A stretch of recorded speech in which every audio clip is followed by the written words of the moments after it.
You are listening Radio Hoichoi. Radio Hoichoi, where music never sleeps. সাথে থাকুন, পাশে থাকুন, শুনতে থাকুন সব সময়। RadioHoichoi.com. Music never sleeps. Music never sleeps.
ব্যাখ্যাহীন ঘটনাগুলোর ব্যাখ্যা বের করার চেষ্টা আমরা সবাই করি, আর সেক্ষেত্রে সাহায্য করব আমরা, কারণ ব্যাখ্যাহীন ঘটনাগুলোর ব্যাখ্যা আমরাও খুঁজছি। শুরু হয়ে গেল হন্টেড আওয়ার। প্রতি শুক্রবারের পর শনিবার রাতে রেডি হয়েছে নতুন আয়োজন, যা শুধুমাত্রই আপনাদের ভালো লাগাকে ঘিরে। অলৌকিক, ভৌতিক, প্যারানর্মাল, হরর, স্পুকি, ক্রিপি, যাই বলুন না কেন, সবই পাবেন হন্টেড আওয়ারে। ঘড়িতে সময় বলছে এখন 11:59 ক্রস করে ঠিক 12টা বাজে। ঘড়ির ঢং ঢং আওয়াজে জানিয়ে দিল মধ্যরাত। আর মধ্যরাত সময়টা কিন্তু সব সময় ঠিক ভালো হয় না। জানি না আজকের সময়টা কেমন যাবে, আশা করছি ভালোই যাবে। সাথে আছি আমি অভি, এবং আছে আমার সাথে হন্টেড আওয়ার টিমের আরো দুজন মেম্বার। তারাই যদি নামটা বলে তাহলে মনে হয় ভালো হয়। হ্যালো লিসেনার্স, আবার আসলাম। আমি বিভ্রান্ত, আর সাথে আছে আমি মাহাদি। ওকে, মাহাদি আছে আমাদের সাথে, নিকনেমটা আমরা নাইবা বলি। আর আছেন আমাদের গেস্ট, আমাদের অতিথি। ওনারা বলবে ওনাদের অভিজ্ঞতা বলুন, ঘটনা বলুন, গল্প বলুন, যাই বলতে পারেন, কিন্তু ওনারা আপনাদেরকে জানাবেন এমন কিছু ঘটনা যার ব্যাখ্যা ওনারাও খুঁজছেন। আর নিয়মাবলী কিছু বলা দরকার। আপনারা যদি চান আমাকে মেসেজ করতে পারেন, আর মেসেজ করতে হলে রেডিও হয়েছে মেইন সাইডে দেখুন সেন্ড মেসেজ টু আরজে নামে একটি ট্যাব রয়েছে। যে ট্যাবে ক্লিক করলেই ছোট্ট একটি মেসেঞ্জার উইন্ডো ওপেন হবে, যেখানে প্রথমে আপনার নাম লিখবেন, নামের পাশে স্পেস আন্ডারস্কোর অথবা ব্র্যাকেট দিয়ে লিখবেন আপনার এরিয়া নেম, তারপর ইমেল অ্যাড্রেস দিয়ে কন্টিনিউ বাটনে চেপে অল্প একটু সময় অপেক্ষা করবেন। মেসেঞ্জারটি লোড হওয়ার পর লিখে ফেলুন আপনার যে কোনো প্রশ্ন। আর আমাদের জানেনই আমাদের স্পেশাল সেগমেন্ট আছে, আপনি আপনার ইচ্ছে মতো আপনার ঘটনা সম্বন্ধে আপনার প্রশ্ন, যে কোনো প্রশ্ন আপনি করতে পারেন। আর প্রশ্ন করতে অবশ্যই ভুলবেন না। আর প্রশ্ন করতে পারেন মেসেজের মাধ্যমে, আর মন্তব্য পাঠাতে পারেন আমাদের প্রোগ্রাম নিয়ে আপনাদের যে কোনো মন্তব্য। আর যেটা করতে পারেন সেটা আমাদেরকে শুভকামনা জানাতে পারেন। যারা মোবাইল থেকে শুনছেন তারা মেসেজ করবেন আমাদের ফেসবুক ফ্যান পেজে, আর আমাদের ফেসবুক ফ্যান পেজ হচ্ছে www.facebook.com/hoichoi radio, which is HOICHOIRADIO। অথবা আপনারা কমেন্ট করেও আপনাদের ভালো লাগা জানাতে পারেন।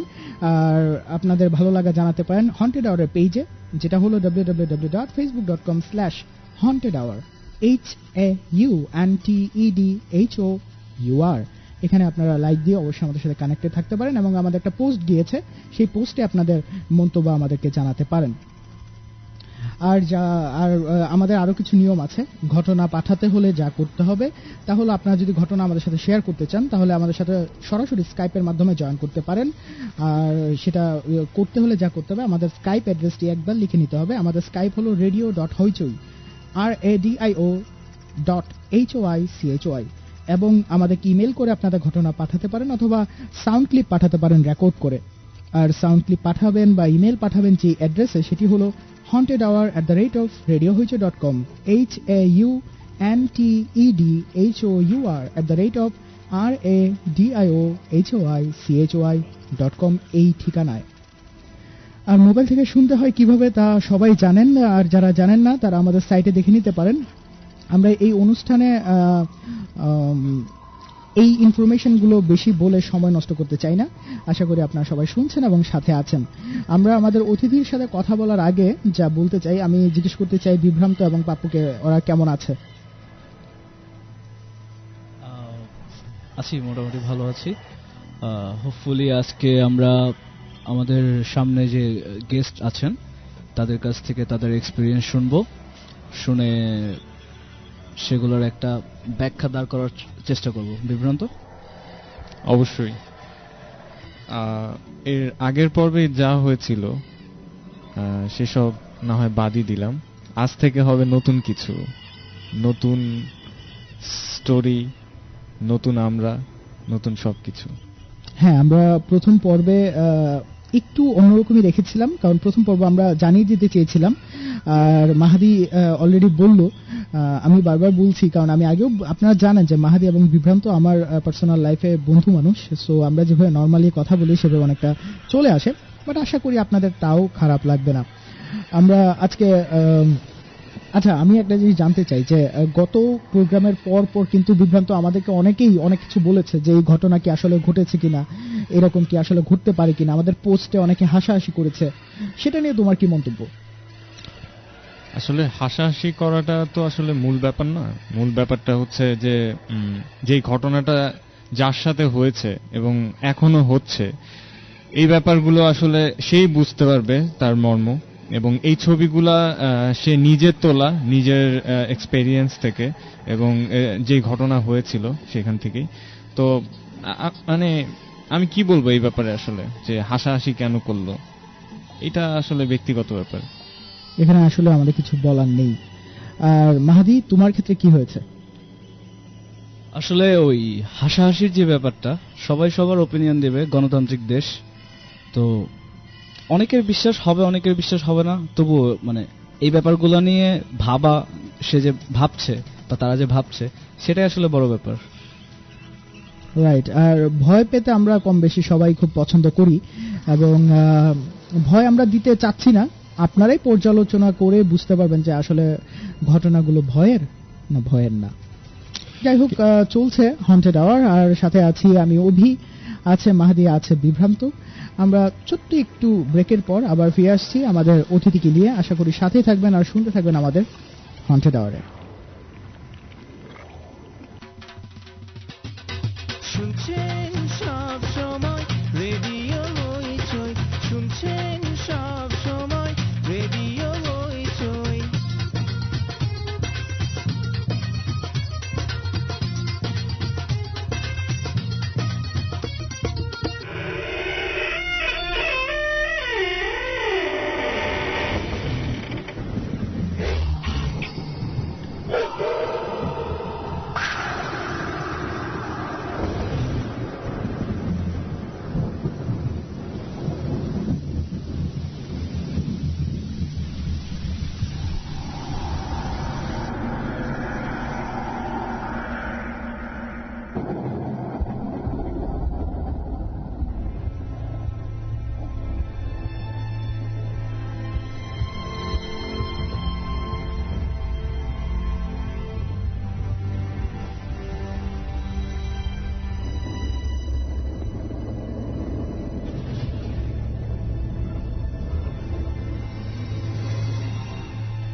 ওয়েলকাম ব্যাক বন্ধুরা, ফিরে এলাম ছোট্ট একটি ব্রেকের পর আমাদের অতিথিকে নিয়ে। আমাদের প্রথম অতিথি, আমরা ওনার সাথে কথা বলবো। আপনারা শুনছেন হন্টেড আওয়ার, শুধুমাত্র রেডিও হয়েছে ওয়্যার মিউজিক নেভার স্লিপস।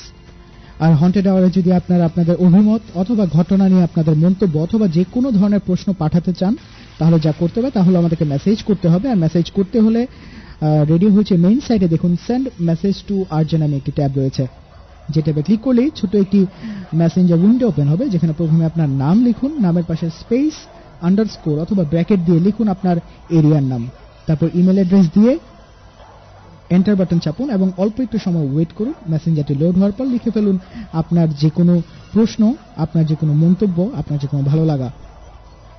আর যারা মোবাইল থেকে শুনছেন তারা চাইলে আমাদের ফেসবুক ফ্যান পেজে ইনবক্স করতে পারেন। আমাদের ফেসবুক ফ্যান পেজ হচ্ছে www.facebook.com/হইচই রেডিও, HOICHOIRADIO।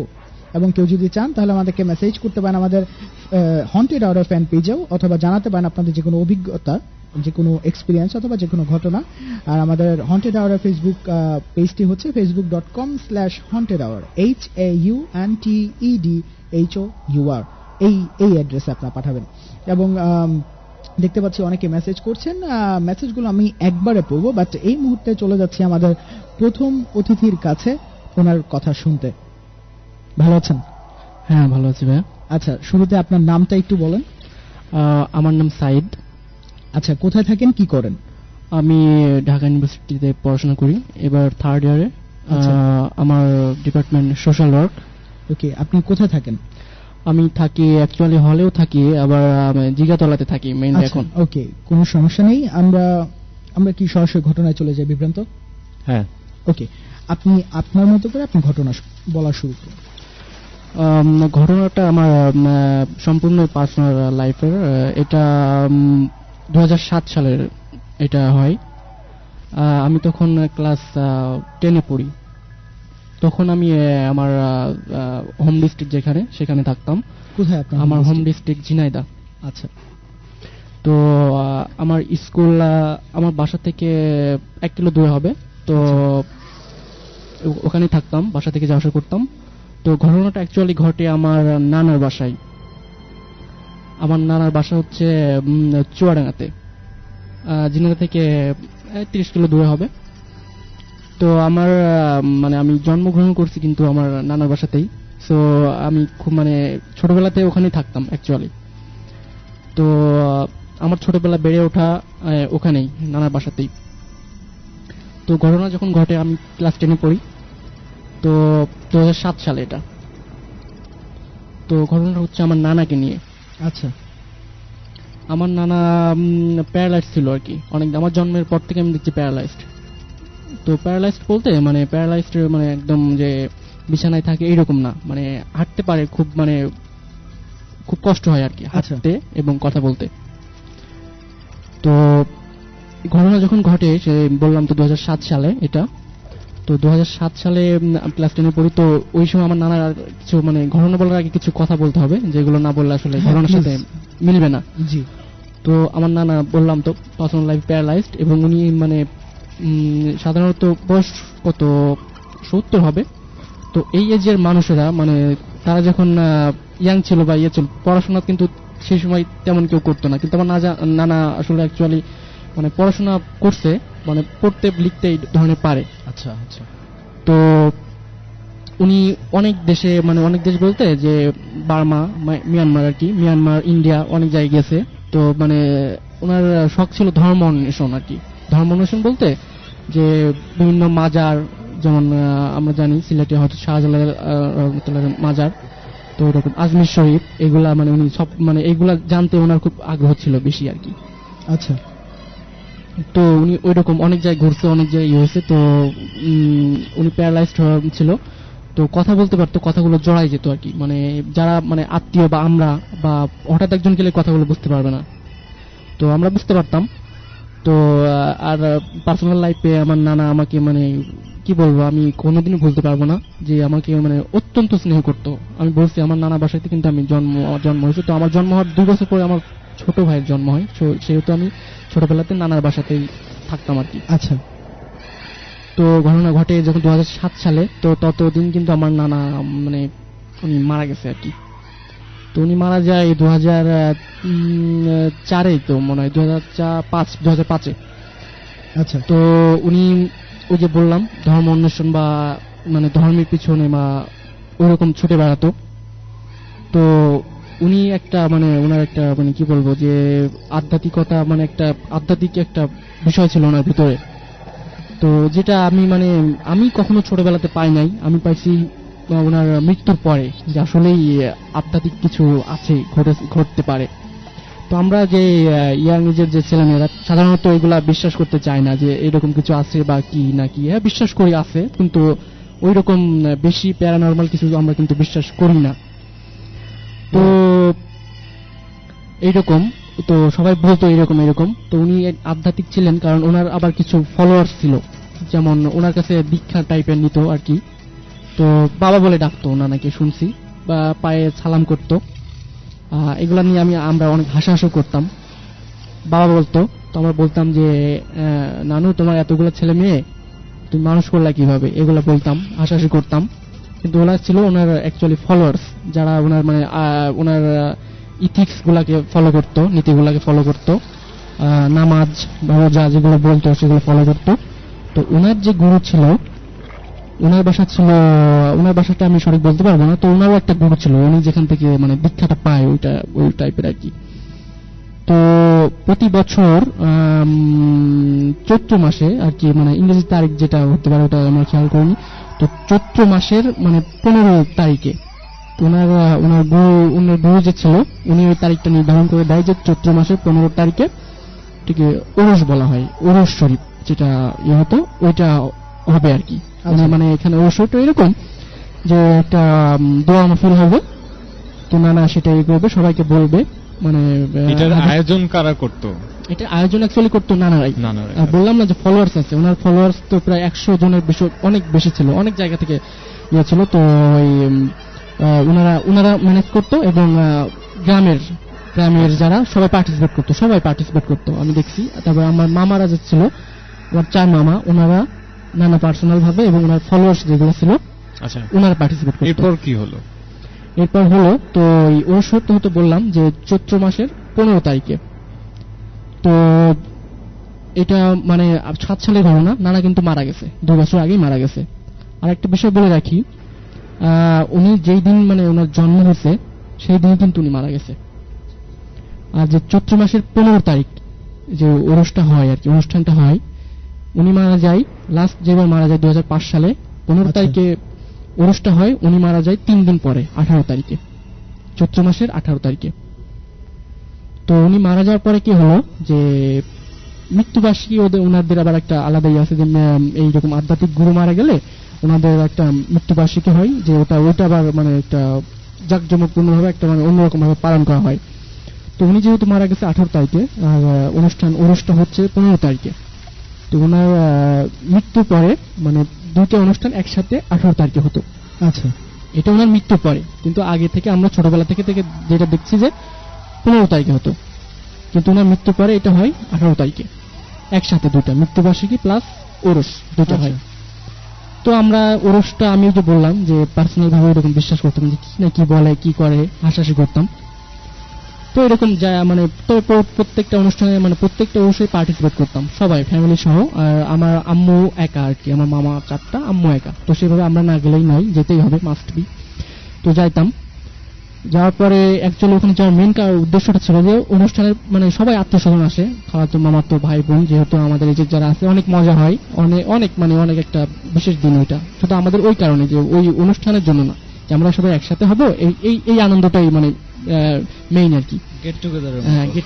তো ওই রকম। তো 18 তারিখে হয় নানা মৃত্যু পরে। আর নানা মৃত্যু বলতে আমি ছোটবেলা থেকে বললাম যে নানাদের বাসায় থাকতাম। আমি কিন্তু আমার কি বলবো, ছোটবেলাতে আমার আম্মু থেকে আমার নানুকে বেশি পছন্দ করতাম, যে ওখানে থাকতে বেশি পছন্দ করতাম। তো আব্বু এরকম পড়াশোনার জন্য যেতে দিত না, অনেক সময় হয়তো ছুটি পাইলে চলে যেতাম। তো 18 তারিখে ওরস হবে, তো এরকম আগে থেকে ইনফর্ম করছে, জানিও। তারপর একটা দাওয়াত টাইপের, না গেলে নয়, যেতেই হবে, মাস্ট বি, যে কোনো কাজ থাকে যেতেই হবে। আমার আব্বু আম্মু সহ আমরা দুই ভাই সবাই যাইতে হবে মাস্ট। তো গেলাম ওই দিন 18 তারিখে, মানে চৈত্র মাসে 18 তারিখে ওরস হবে, তো ওই 17 তারিখে আগের দিন বিকালে আমরা সবাই ফ্যামিলি সহ চলে গেলাম ওখানে। তো আগে বলে রাখি যে আমার নানার মৃত্যুর সময় কিন্তু আমি পাশে ছিলাম, যখন মারা যায় তখনও পাশে ছিলাম। তো মারা যাওয়ার পরে উনি যে ঘরে থাকতো আর বা ওনার ফলোয়ার্স নিয়ে সন্ধ্যার সময় ওই একটা ঘরে, মানে ওনার যে পাড়া, মানে যে ঘরে থাকতো সেখানে আমার নানা এবং নানু দুজনা ওখানে, তাছাড়া কেউ ঢুকতো না সচরাচর। তো ওখানে থাকতো। তো আমি বললাম যে ছোটবেলা থেকে আমি কিন্তু এখনো গেলে আমার নানুর সাথে ঘুমাই। নানা মারা গেছে কিন্তু আমি এখনো নানুর সাথে ঘুমাই, মানে ভুলতে পারি না, এখন এত বড় হয়ে গেছে এখনো ঘুমাই। তো এরকম নানা মৃত্যু পরে ওই ঘরে আর কেউ ঢোকে না। তো উনি যে বেডটা ইউজ করতো ওই বেডে ইয়ে করে না, বেডে মানে আগে নানুকে সবাই ওনার ফলোয়ার্স যারা নানাকে মানে সালাম করতো, শ্রদ্ধা করতো, এখন ওই বেডটাকে মানে ওইরকম একটা শ্রদ্ধা করে। তো বেডটা ওইরকম ফুল দিয়ে ইয়ে করা, তো ঘেরা সাদা কাপড় দিয়ে, মানে একটা হন্টেড এরিয়া টাইপের একটা বিষয়। ওখানে রাতে কেউ যায় না, এমনকি আমার মামা তো ভাই বোন তারাও যায় না, শুধু আমার নানি যায় রাতে, নানি ওখানে থাকে। তো আমি গেলে আমার নানুর সাথে থাকি, যেহেতু এখনো থাকি। তো নানু ওই ঘরে ঘুমাই, তো আমাকে ঘুমাতে হবে, আমি ওইরকম ভয়টাই পাই না। আর যেটা বললাম আমি ওটা মানে ওইরকম বিশ্বাসও করি না যে কি না কি হবে। তো এরকম ছিল আর কি। তো ওইরকম নানুর সাথে ঘুমায় আসি 17 তারিখে এটা। তো জেনারেলি গ্রামে কিন্তু সন্ধ্যা হয়ে যায়, যেমন 8টা-9টার দিকে কিন্তু সন্ধ্যা, মানে সবাই ঘুমায় পড়ে এরকম টাইপের একটা। আচ্ছা, তো ওইরকম আমার তো ওইরকম অভ্যাস, গল্পের বইটা পড়া অভ্যাস ছিল। তো ওইরকম আমি জাস্ট একটা চার্জিং লাইট ছিল ওটা নিয়ে মানে বই পড়তেছি। তো নানু এরকম তসবি এইগুলো পড়তেছে, দোয়াটা পড়তেছে। তো আমি দেখে আমি আমার মতো আমি গল্প পড়তেছি। তো এইরকম আনুমানিক 3টার দিকে হবে। তো আমার একটু ঘুমের ভাব চলে আসে। নানু অলরেডি ঘুমায় পড়ছে এর মধ্যে। তো আমি ঘুমাইনি, কিন্তু মানে মাঝে মাঝে আর কি ঘুমাইনি, কিন্তু চোখ বন্ধ করে শুয়ে আছে এরকম টাইপের আর কি, ঘুমাবো এরকম। তো হঠাৎ নানু জেগে ওঠে। হঠাৎ জেগে উঠছে। তো আমি শব্দ শুনতে পাইছি। তো আমি বললাম, আমি উঠে পড়ছি যে হ্যাঁ নানু কিছু হয়েছে, তোমার কিছু লাগবে, বাইরে যাবো, আমি আসবো? তো বলছে না কিছু হয় নাই। তো বলছে কি তোমাকে এরকম দেখাচ্ছে কেন, কিছু স্বপ্ন দেখছো, নানাকে দেখছো স্বপ্নে? তো নানু বললো যে হ্যাঁ স্বপ্ন দেখছি। তো নানাকে তো দেখলাম। বলছো কালকে মৃত্যুবার্ষিকী না, তুমি ভাবছো সারাদিন, তো এই জন্য দেখতে পারো। তো বলছে না আমি কেমন লাগতেছে। তো বলছে ঠিক আছে পানি খাও, দেখবা ইয়ে হয়ে যাবে, সেরে যাবে। তো ঠিক আছে নানু পানি খাইলো। তারপরে এরকম কথা বলতেছি, নানার কথা বলতেছে, নানা যে এরকম ছিল, এরকম। তো বলছে হ্যাঁ ওইটাই ভাবছো, ওইটাই খারাপ লাগছে, এই জন্য কথা ইয়ে করতেছো। তো সবার তো খারাপ লাগে যে মারা তো যাবেই, সবার মানুষ মরণশীল, এই আমি বোঝাচ্ছি আর কি। তো আনুমানিক 25 থেকে 20 মিনিট হবে, বাইরে থেকে হইচই শুনতে পাই। আমি হইচই শুনতে পাই, একটা মানুষের হইচই আর কি। তো সাধারণত গ্রামে কিন্তু এই সময়ে কেউ জেগে থাকে না। তো এতগুলো মানুষের হইচই, আমি ভাবলাম যে বাসায় অনেক লোকজন আসছে, এরা মনে হয় কিছু কি করতে, আড্ডা দিচ্ছে নাকি, কি হলো।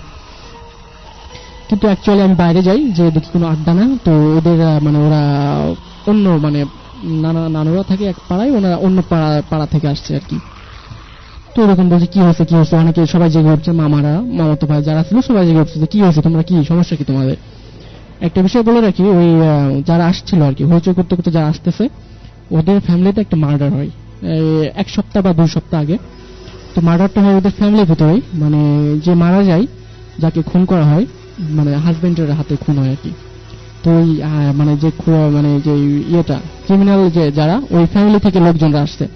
তো বলছি কি সমস্যা তোমাদের, কি পুলিশ আসছে না কি সমস্যা। তো গ্রামে যেটা হয়, ভিলেজ পলিটিক্স বলে একটা কথা আছে, যে কেউ কোনো অপরাধ করলে পুরা গোষ্ঠী বা আত্মীয়স্বজনকে জড়ায় নেওয়া হয়, কেস বা যাই হোক, পুরা সবাইকে জড়ায় একটা ইয়ে করা হয়। তো এরকম সবাই বলছে কি তোমাদের পুলিশ আসছে নাকি, কি হয়েছে, সমস্যা কি বলো, থাকো এখানে, তাহলে আমাদের ঘরে এখানে থাকো। তো বলছে না মানে সমস্যা অন্য কিছুতে। তো বলে রাখি যে মানে ওরা যারা ওদের বাসা যে পাড়াতে, তো আমার নানার মানে যে মাজারটা যেখানে কবর দেওয়া হয়েছে, ওদের বাসার পাশেই, এটা কিন্তু একটা মাঠের ভিতরে। তো ওরা মানে রিসেন্ট বাড়িটা করছে ওই জায়গায়। তো পাশেই, কবরের পাশেই, রাস্তার এপাশ ওপাশ, কিন্তু আশেপাশে কোনো বাড়িঘর নাই এরকম। তো এইরকম সবাই আসতে বলছে না মাজারের সমস্যা। বলছে মাজারের সমস্যা কি, বলতেছে আমার নানার নাম ধরে বলতেছে যে হ্যাঁ ওনার ওরকম দাদা বা নানার ওনার মাজারে এইরকম আলো। বলছে আলো মানে, মামারা বলতেছে কিসের আলো। পুলিশের গাড়ির আলো দেখছে ওই জন্য মনে হয়। তো সাধারণত ক্রিমিনাল পুলিশ গ্রামে যায় রাতে, গভীর রাতে ধরতে যায়। তো ওনারা মার্ডারের হওয়ার পর থেকে ওই ফ্যামিলি মানে অন্যের বাসার দিনে সাধারণত বাসায় বাড়িতে থাকে না, রাতে দেখে ওনাদের বাসার পাশে প্রতিবেশীর বাসাতে ঘুমায় বা থাকে, এরকম আর কি। তো বলছে পুলিশের যে জিপগুলো আছে ওইগুলার আলো দেখছো না, কি সমস্যা, কি কিসের আলো, ভালো করে বলো। তো বলছে আচ্ছা দেখে যান, বিশ্বাস তো করছেন না, দেখে যান। তো ওকে, আমিও গেলাম সবার সাথে, অনেকে গেল, মামারা গেল, সব অনেকে গেল। তো ওখানে আমার নানার বাসাটা আসলে অ্যাকচুয়ালি একটা বাজার আছে, তো বট গাছের নিচে একটা বাজার। তো ওখানে সবকিছু বট গাছের নিচে আমরা সবাই গেলাম বাজারের উপরে। তো ওখান থেকে ওই বাজারটা অনেক দূরে, কিন্তু রাত্রে মানে বোঝা যাচ্ছে যে ওখান থেকে একটা আলো আসতেছে, মানে আলোটা এরকম মানে খুব ডিপ, প্রচুর ডিপ আর কি, এরকম মানে লাইট সচরাচর মানে আমি দেখিনি, প্রচুর ডিপ, মানে ওইটা ফোর্স চোখে লাগতেছে না, কিন্তু ওই মাজারের চারপাশে যে আলো আকাশ পর্যন্ত, তো ডিপ একটা লাইটিং আর কি, আচ্ছা সাদা। তো ওইটা চোখে মানে চোখ ধাঁধানো আলো একটা। তো বলছে তাই তো, এটা আলোটা কিসের? বলছে হ্যাঁ এটা আমরা ওই যারা আসছিল দেখছে প্রথমে, ওরা বলছে এটা আমরা অনেকক্ষণ থেকে ফলো করতেছি, আমরা ভাবছি পুলিশের কার বা জিপ হবে, সেজন্য আমরা লুকায় বেড়াইতেছি। পরে আমরা আবিষ্কার করলাম যে না, এটা তো আলো না, এটা আসতেছে মাজার থেকে আলোটা আসতেছে। তো এটা মোটামুটি হয়েছে, মানে যারা জেগেছিল সবাই অনেকে আসলো। তারপরে ওই যে ফলোয়ার্সদের কথা বললাম, নানাকে যারা অনুসরণ করতো, ওনারা ওই দিন রাতে ওই বাসাতেই ছিল, আমার নানাদের বাসায়। তো সবাই মিলে সবাই গেল আর কি ওটা দেখতে। তো এর ভিতরে আমার নানুর কানে গেছে কথাটা। তো নানু, আমি আসলাম, বললাম যে এরকম নানু এরকম আলো আসতেছে নানার খবর থেকে বা মাজার থেকে, এরকম একটা আলো দেখতে পাচ্ছে সবাই, এটা কি? তো বলছে হ্যাঁ ওই কথাটাই আমি তোকে বলতে চাচ্ছিলাম। বলছে তুমি কি এটা স্বপ্ন দেখছো? বলছে হ্যাঁ আমি এটাই স্বপ্ন দেখছি। তখন বলছি কি বলো, এরকম কথা হলো নাকি, চলো দেখি কি, চলো তো আমি যাব। বলছে চল আমার সাথে। তো কেউ যাবে না, ইভেন আমার মামারাও যাবে না, যে মাজারে কি হয়েছে, অনেকে বলছে যাও দেখো কি হলো, কেউ যেতে রাজি না। তো আমি বললাম যে, নানু বললো ঠিক আছে তোরা কেউ না যাস, আমি যাব। তো এরকম আমার মামার তো ভাই আছে রফিকুল ভাই বললো ঠিক আছে দাদু আমি তোমার সাথে যাচ্ছি চলো। তো আমি বললাম যে ঠিক আছে আমি যাচ্ছি, চলো কি দেখে আসি কি হবে, চলো কেউ যাচ্ছে না আমি যাচ্ছি, চলো আমরা যাই, তিনজন যাই। তো ওই সময় গ্রামে বলতে গ্রামটা একটু মানে ভিতরে, তো ইলেকট্রিসিটি পৌঁছায় নাই তখনও, 2007 সালে, এখন পৌঁছাইছে, তখন এটা পৌঁছায় নাই। তো বললাম ওকে চলো। তো একটা হারিকেনের আলো নিয়ে, নানু হারিকেনের আলোটা নিল, তো আমি বললাম যে আমার হাতে দাও, চলো যাই। তো এটা নিয়ে আমরা ঠিক আছে মুভ করলাম। তো কিছুদিন মুভ করার পরে একটা তীব্র একটা পারফিউমের একটা সেন্ট নাকে আসতেছে, মানে এটা আতর টাইপের বলা যায় না, মানে প্রচন্ড ঝাঁঝালো একটা সৌরভ টাইপের একটা, মানে অনেক সুন্দর কিন্তু প্রচন্ড ঝাঁঝালো, মানে এইরকম পারফিউমের আমি কখনো পাই নাই। তো ওকে ঠিক আছে পাচ্ছি। তো কিছু দূর যাওয়ার পরে যখন আমরা এই মাজারের কাছাকাছি গেলাম, তখন অ্যাকচুয়ালি আমি প্রথমে ভয় পাই না, তখন আমি ভয় পেয়ে গেলাম আসলে কি, লাইটটা কিসের? ভয় পাওয়ার কারণ কি? ভয় পাওয়ার কারণ লাইটের কোনো সোর্স নাই, দেয়ার ইজ নো সোর্স লাইটের কোনো সোর্স নাই। লাইটটা কোথা থেকে আসতেছে, লাইটটা কোথা থেকে অ্যাকচুয়ালি আসতেছে, এটার কোনো সোর্স নাই, কিন্তু লাইট চারিদিকে লাইট। আচ্ছা। তো একটা ওয়ান্টেড একটা মানে টাইম আর কি আমার জন্য, যে হোয়াট ইজ দিস, এটা কি? তবু আমি ভয় পাই নাই। তো মামাতো ভাই রফিক ভাইকে বললাম যে ভাইয়া চলেন। তো নানু তো আস্তে আস্তে হাঁটে, তো আমরা আস্তে আস্তে মুভ করলাম। পিছিয়ে ওই যে বট গাছের নিচে কিন্তু সবাই দাঁড়ায় আছে, কেউ আসতেছে না। আমার আব্বু উঠে নাই, আব্বু ঘুম থেকে উঠে নাই, আব্বু থাকলে আমাকেও আসতে দিত না, বাট আমি নিজে সাহস করে গেছি আর কি। তো যাওয়ার পরে যখন ওখানে রাস্তা থেকে মাজারে আবার কিছু দূর যেতে হয়, এই কত হবে 50 হাত দূরে হবে এরকম ডিস্টেন্স। মাজারের যে জায়গাটা, সেটা কি মাঠের ভেতর? আপনি বললেন যে বাজার আছে, আবার মাঠ, মানে বাজার থেকে অনেক দূরে আর কি, 5 মিনিট তো লাগবে মিনিমাম যাইতে, 5 মিনিট লাগবে। আচ্ছা, তো এরকম। তো আমরা গেলাম, যাওয়ার পরে তো রাস্তা থেকে আবার ভিতরে নামতে হয়। তো ওখানে যে কালচারটা ওরা মানে ওই নানুরা করে ফলো করে, যে মানে জুতা পায়ে আপনি যাই পড়েন না কেন জুতা পায়ে ভিতরে ঢোকা যাবে না। ঢোকানো বলতে হবে যে বাউন্ডারিটা আছে বাউন্ডারি ক্রস করা যাবে না, রাস্তার উপরে জুতা আপনাকে খুলে তারপরে ইন করতে হবে। তো ওকে আমি আমি ভাবি যে জুতা পরলে আবার কি সমস্যা হবে, তো এরকম ঠিক আছে ওদের যে কালচার সেটা ফলো করলাম, যে জুতা খুলে সবাই নামলাম, ভাই আমি নানু এবং রফিক ভাই আমার তো ভাই। তো নামার পরে আমি ফলো করে মানে একটা আবিষ্কার করলাম যে মানে মাটি বা ঘাসটা মানে ফ্রিজিং, মানে অনেক ঠান্ডা। আমি বললাম রফিক ভাই কি ব্যাপার, মাটি ঠান্ডা কেন? বলছে হ্যাঁ তাই তো দেখতেছি। তো নানু বললো যে না কোনো সমস্যা নেই, তোমরা তো আমার সাথেই আছো, ভয় পেও না। তো ওকে আমি রোহিত ভাইকে বললাম যে মাটি ঠান্ডা হওয়ার কারণটা কি, আমি মানে কানে কানে বলতেছি, রোহিত ভাই বলছি না সমস্যা নেই তুই চল। তো ঠিক আছে আপনি মানে মাটিটা প্রচন্ড মানে বড় বড় বড় পা দিয়ে আছে এরকম ঠান্ডা প্রচন্ড ঠান্ডা। আমি বললাম হোয়াট ইজ দিস, এগুলো কি? তো ওকে খালি পায়ে এবার মানে মাজারটা এরকম মানে একটা ঘরের মধ্যে দরজা আছে, মানে যে মেন যে মূল যে সমাধিটা বা কবরটা ওইটা মানে একটা ঘরের মধ্যে আর কি, দরজা লাগানো মানে তালা লাগানো, তালাটা খুলে আপনাকে ঢুকতে হবে। আচ্ছা আমার যেটা মানে আমি ভয় পাচ্ছি যে সেই আলোর মধ্যে আমি কিন্তু এখন মানে ফেসগুলা মানে এত সাদা দেখাচ্ছে মানে অকল্পনীয়, আর নিচে বললাম যে মাটিগুলা ঠান্ডা। তো আমি কিন্তু তখন আমি কিন্তু বলা চলে যে মোটামুটি সাহসী, কিন্তু আমি তখন অ্যাকচুয়ালি ভয় পেয়ে গেছি। আচ্ছা এটাই। তো ওকে নানুর চাবি ছিল, নানুর হাত থেকে চাবি নিয়ে রফিক ভাই দরজাটা খুললো। তো নানুর হাতে যে ইয়েটা হারিকেনটা ছিল ওটার তখন অ্যাকচুয়ালি আর কোনো প্রয়োজন নাই, মানে এত আলো যে কি বলবো যে ওটার কোনো প্রয়োজন নাই, যে আমাদের কাছে যে কোনো লাইটের সোর্স আছে এটাও দেখা যাচ্ছে না এরকম। তো ওকে খোলার সাথে সাথে একটা মানে একটা যেটার জন্য আমি প্রস্তুত ছিলাম না আর কি, একটা জিনিস আমি আবিষ্কার করলাম যে 6টা মোমবাতি আর কি, 6টা মোমবাতি, তিন দিকে এদিকে 3টা, ওই অপোজিট সাইডে 3টা মোমবাতি জ্বালানো। জাস্ট দরজা খোলার সাথে সাথেই 3টা মোমবাতি শব্দ করে একটা টপ করে একটা শব্দ হলো, 3টা একসাথে নেমে গেল। তো আমি তো আগে একটু ভয় পেয়ে গেছি। আপনি আওয়াজ পেয়েছেন টপ মানে একটা কি বলবো একটা হরর আওয়াজ, লাইক ওই যে অনেক সময় কুপি বাতি যদি আমরা উপর দিয়ে ওর থেকেও ডিপ মানে আমরা মুভিতে যেরকম শুনি আচ্ছা হরর আওয়াজ। আচ্ছা তো নিভে গেল ওকে। তো আর যেই পারফিউমের সেন্টটা আমার নাকে আসতেছিল ওটা আরো ডিপ হলো, আরো প্রচন্ড ডিপ, মানে কি বলবো যে কর্পূরের গন্ধের মতো কি অনেকটা।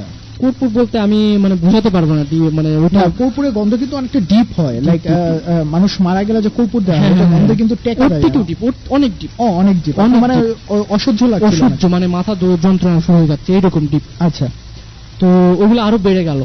আচ্ছা তো ওখানে আরেকটা ওরা ফলো করে নানুরা যে কালচারটা, যেটা মাজারে ঢোকার সাথে সাথে মানে মাথা নিচ করে একটা মানে শ্রদ্ধা নিবেদন বা সালাম করতে হবে এরকম। আচ্ছা যেই যাবে যে বিশ্বাস তুমি করো আর না করো আগে থেকে বলে দেওয়া হয় এগুলো করতে হবে। তো আমি আগে জানতাম যেহেতু, তো আমি এইগুলা কিন্তু বিশ্বাস করতাম না, আগে বলছি আপনাদের। তো আমিও করলাম ওটা করার পরে তো এবার ইয়ে করলাম আস্তে আস্তে, কিন্তু ঘটনা ঘটতেছে ভোরে, মানে ভোরের আগে, তো আস্তে আস্তে কিন্তু সকাল হওয়ার সময় হয়ে যাচ্ছে এরকম টাইপের। আচ্ছা তো ইয়ে করার পরে মানে যে মাথা নিচ করে যে সালামটা করলাম, ওঠার সাথে সাথে যে আরো 3টা মোমবাতি কিন্তু ছিল, ওই 3টাও নিভে গেল। তখন আমি আরো ভয় পেয়ে গেলাম। মানে আপনি তখন মানে আপনার চোখের সামনে, আমার চোখের সামনে ভয় পেয়ে গেলাম, এবং আমার বুকের মধ্যে মানে একটা ভয় পেয়ে। ওই রুমে কি বাতাস আসার কোনো সোর্স ছিল? বাতাস নো, চারদিকে আটকানো, জাস্ট দরজা জানালা ছিল দুই পাশে, ওইগুলো আটকানো। আচ্ছা বাতাস আসার কোনো ওয়ে নাই, আসতে মানে সম্ভব না। তো আমি রফিক ভাইয়ের হাত জড়া ধরলাম এবং নানুকে বললাম যে নানু, মানে ভয় পাওয়া কাপা গলায় নানু বলে ইয়ে করলাম যে একটা কান্না টাইপের, আমি কিন্তু প্রচন্ড ভয় পেয়ে গেছি। তো নানু বললো যে আমার মাথা হাত দিয়ে বললো ভয় পাস না। তো নানু, তোর নানা তুই চিন্তিস না, ভয় পাচ্ছিস কখনো, তোকে তো আদর করতো। তো বললাম হ্যাঁ না সব ঠিক আছে, মানে এরকম ভয় পাচ্ছি, কিন্তু মুখে বললাম যে না ঠিক আছে ভয় পাচ্ছি না।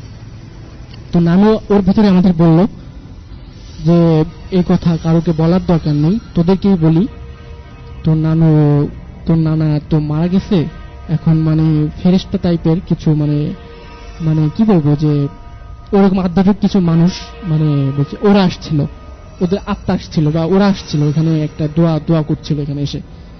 তো আচ্ছা দোয়া করছিল, তো আমরা এসে ঠিক করিনি। তখন তো আমি ভয় পেয়ে গেছি। তো আমি তো 7 সালে 10-এ পড়ি ক্লাস, আমি কিন্তু কান্না শুরু করে দিছি অলরেডি।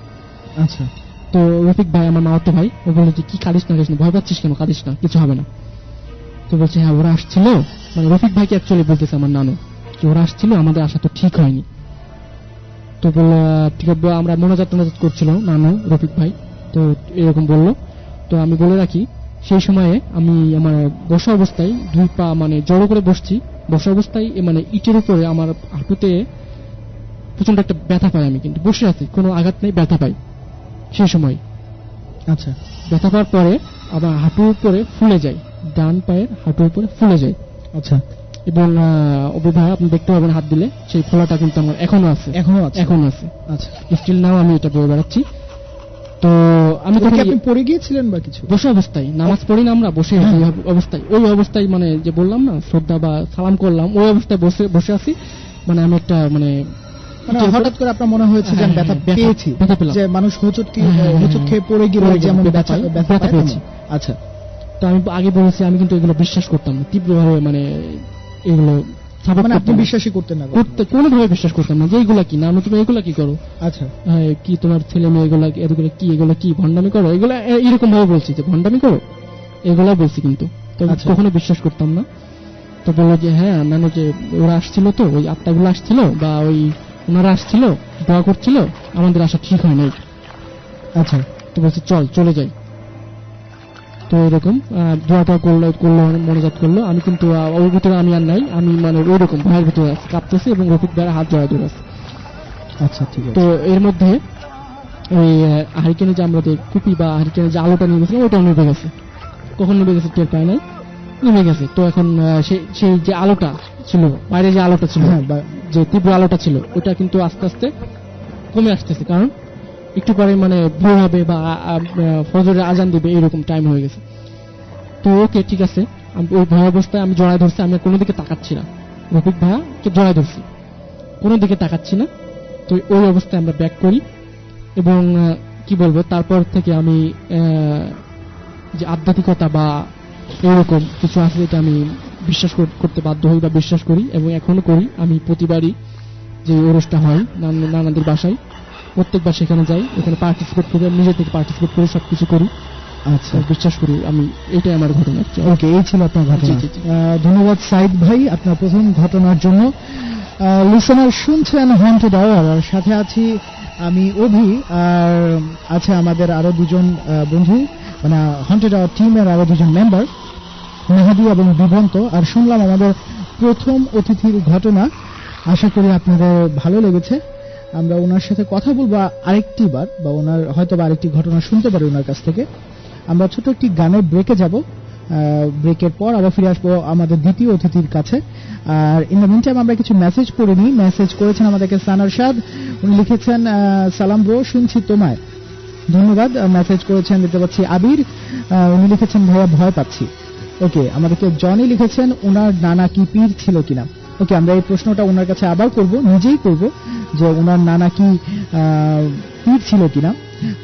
মেসেজ করেছেন আবিদা, উনি লিখেছেন আমার অনেক ভালো লাগছে। আপনি যদি মেসেজ করতে চান তাহলে খুব সহজেই মেসেজ করতে পারেন। আর মেসেজ করতে হলে রেডিও হইচই মেইন সাইটে দেখুন সেন্ড মেসেজ টু আরজে নামে একটি ট্যাব রয়েছে, যেটাতে ক্লিক করলেই ছোট্ট একটি মেসেঞ্জার উইন্ডো ওপেন হবে, যেখানে প্রথমে আপনার নাম লিখুন, নামের পাশে স্পেস আন্ডারস্কোর অথবা ব্র্যাকেট ইউজ করে লিখুন আপনার এরিয়ার নাম, এরপর ইমেল অ্যাড্রেস দিয়ে কন্টিনিউ বাটনে চাপুন। অল্প একটু সময় অপেক্ষা করুন, মেসেঞ্জারটি লোড হওয়ার পর আপনি লিখে ফেলুন আপনার মন্তব্য, অথবা আমাদের অতিথিকে যে কোনো ধরনের গল্প সংক্রান্ত যে কোনো ধরনের প্রশ্ন করতে পারেন, উনি উত্তর দিবেন।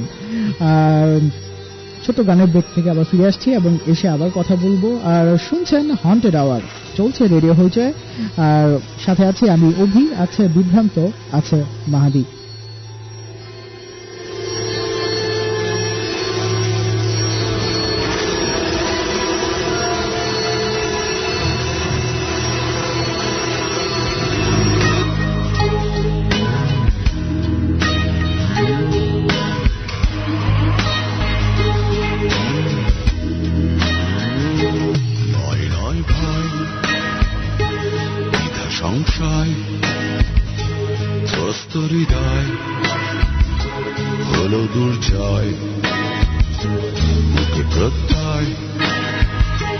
জয় হোক জয় ঘোষণা রটেছে সারা পাড়াময়।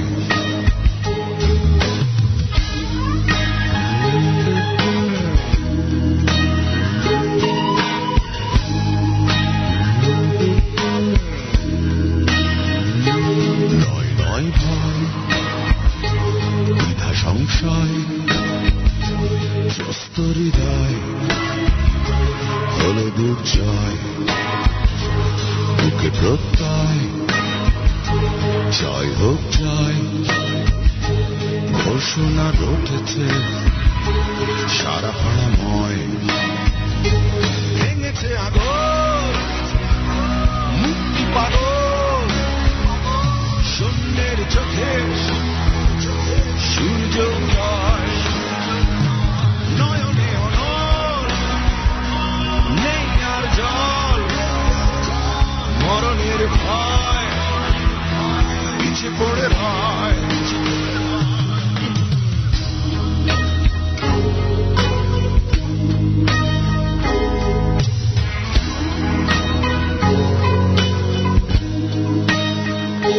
ভাঙে মেঘ দল শোকে দিও ফল প্রাণে জাগে বজ্রের কোলাহল বুকে মনোবল পায়ে শৃঙ্খল বিস্ফোরিত প্রতি পদতল।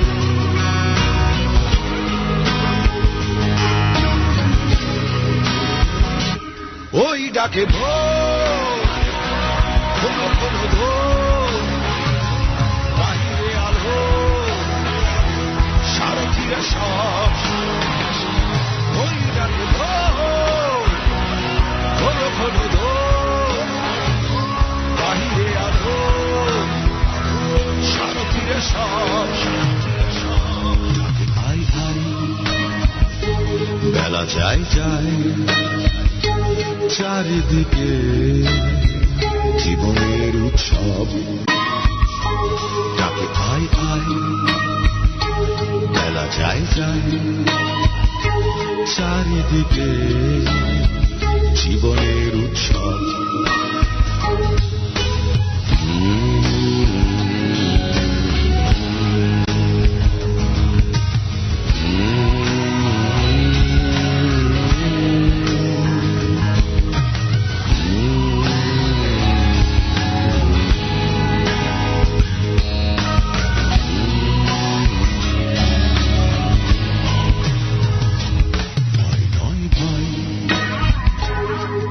সংশয় ত্রস্ত হৃদয়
বিরতির পর আশা করি আপনাদের ভালো লাগছে।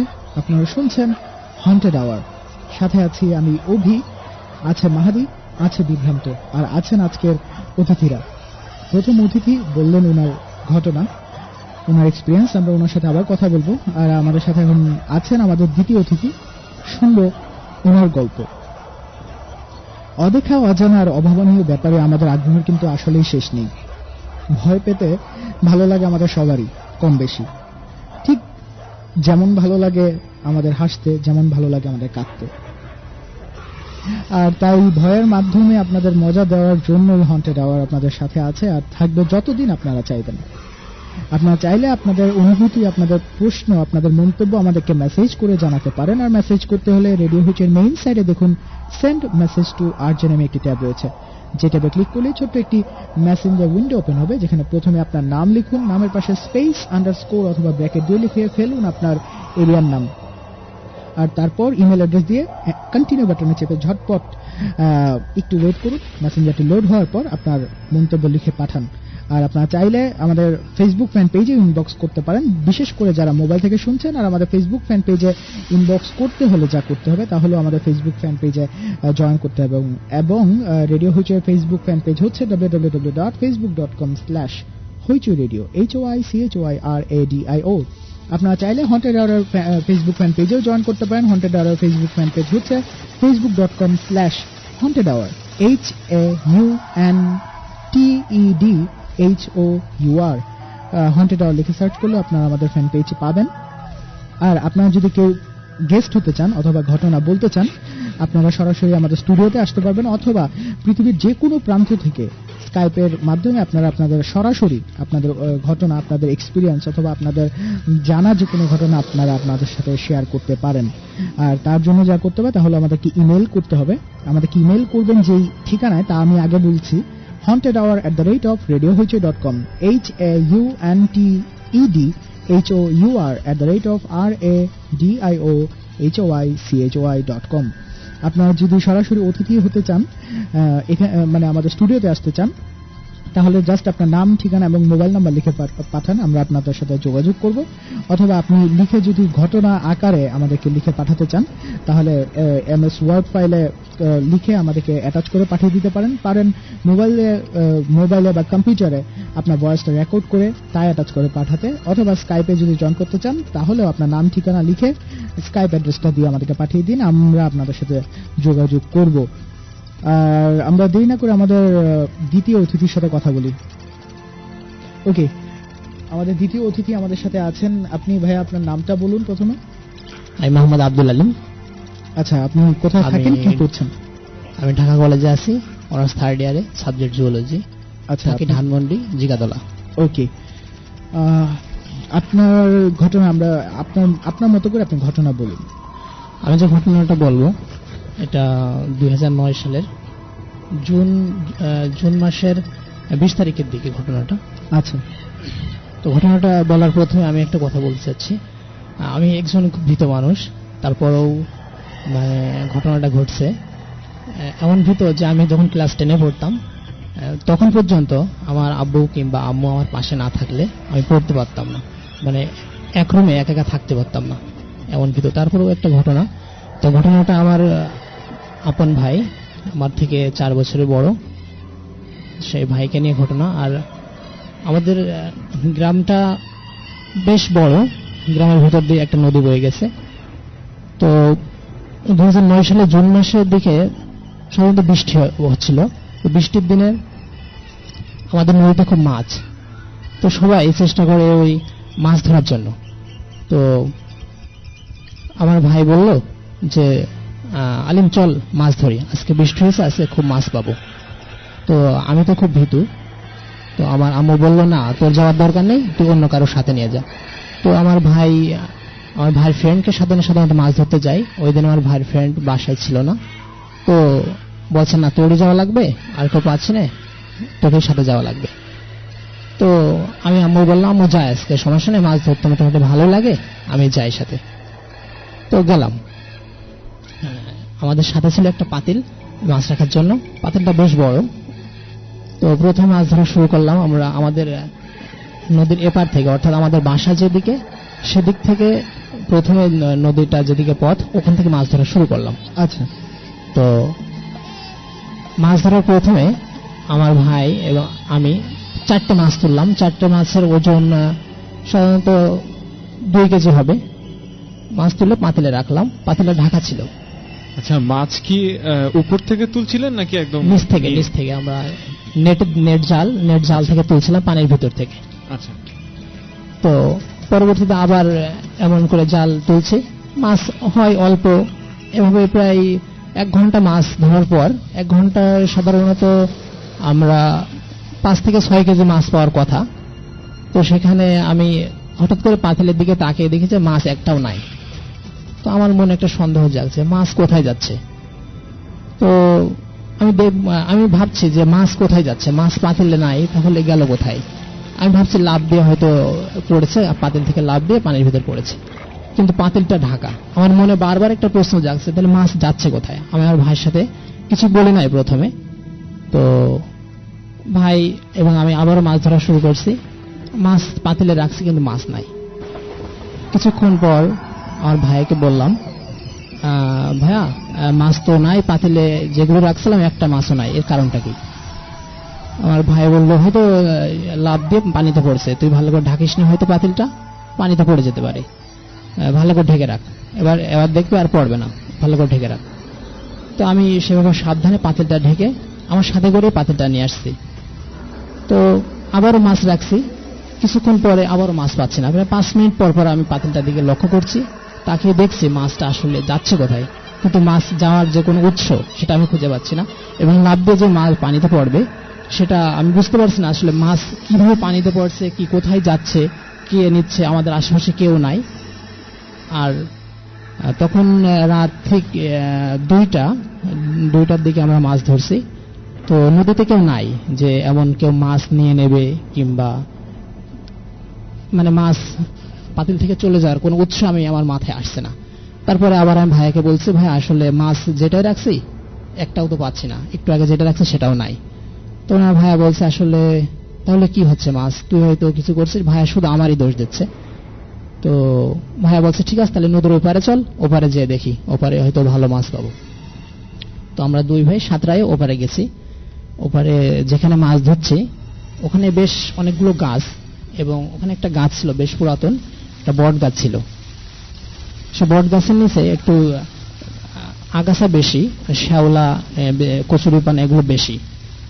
তো আমরা যখন ওপারে নদীর ওপারে যাচ্ছিলাম তখন দেখছি পাতিলের পিছনে কিছু কচুরিপানা, এক উচ্চ কচুরিপানা পাতিলের পিছন চলে আসছে। তো আমি লক্ষ্য করছি আমার পাতিলটা যেদিকে যাচ্ছে কচুরিপানাটা ঠিক সেদিকে যাচ্ছে। তো এই ঘটনা আমি ভাই প্রথমে বলিনি। তারপরে আমরা ওখানে যে নদীর ওপারে যে মাছ ধরা শুরু করার পরে দেখছি ওই কচুরিপানাটা আমাদের পাতিলের আশেপাশে ঘোরাফেরা করছে, বারবার কচুরিপানাটা পাতিলের আশেপাশে আছে। তো আমরা প্রথমে ওই পারে যে মাছ পেলাম, সে একটা মাছ পাইছি, একটা মাছের ওজন প্রায় 500 গ্রাম হবে।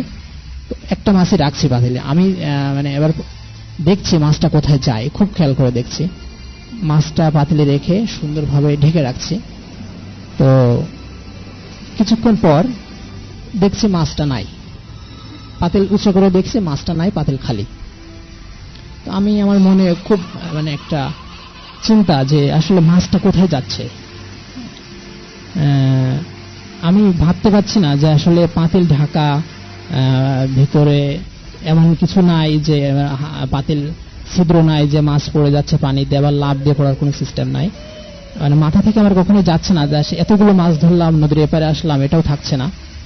তো আমার ভাইয়াকে আবার বললাম, আমি ভাইয়া মাছটা আসলে যেটা রাখছিলাম, লাস্টের মাছটা রাখছিলাম সেটাও নাই।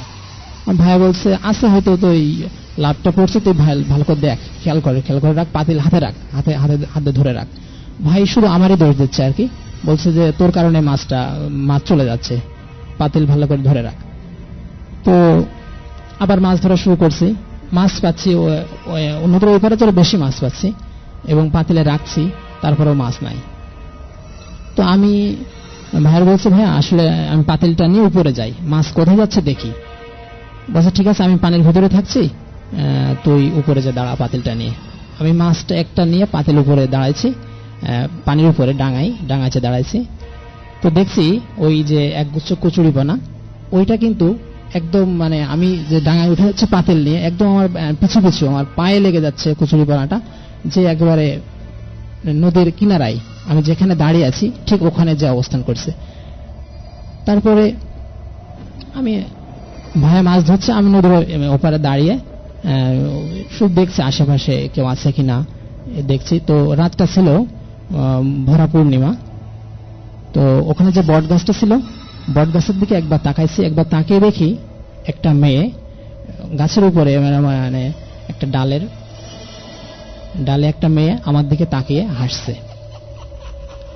হাসির শব্দটা ঠিক আমি মানে আপনাকে বলে বোঝাতে পারবো না, খুব জোরেও না আবার আসতেও না, মানে অন্যরকম হাসি, মানুষ সাধারণত ওভাবে হাসে না।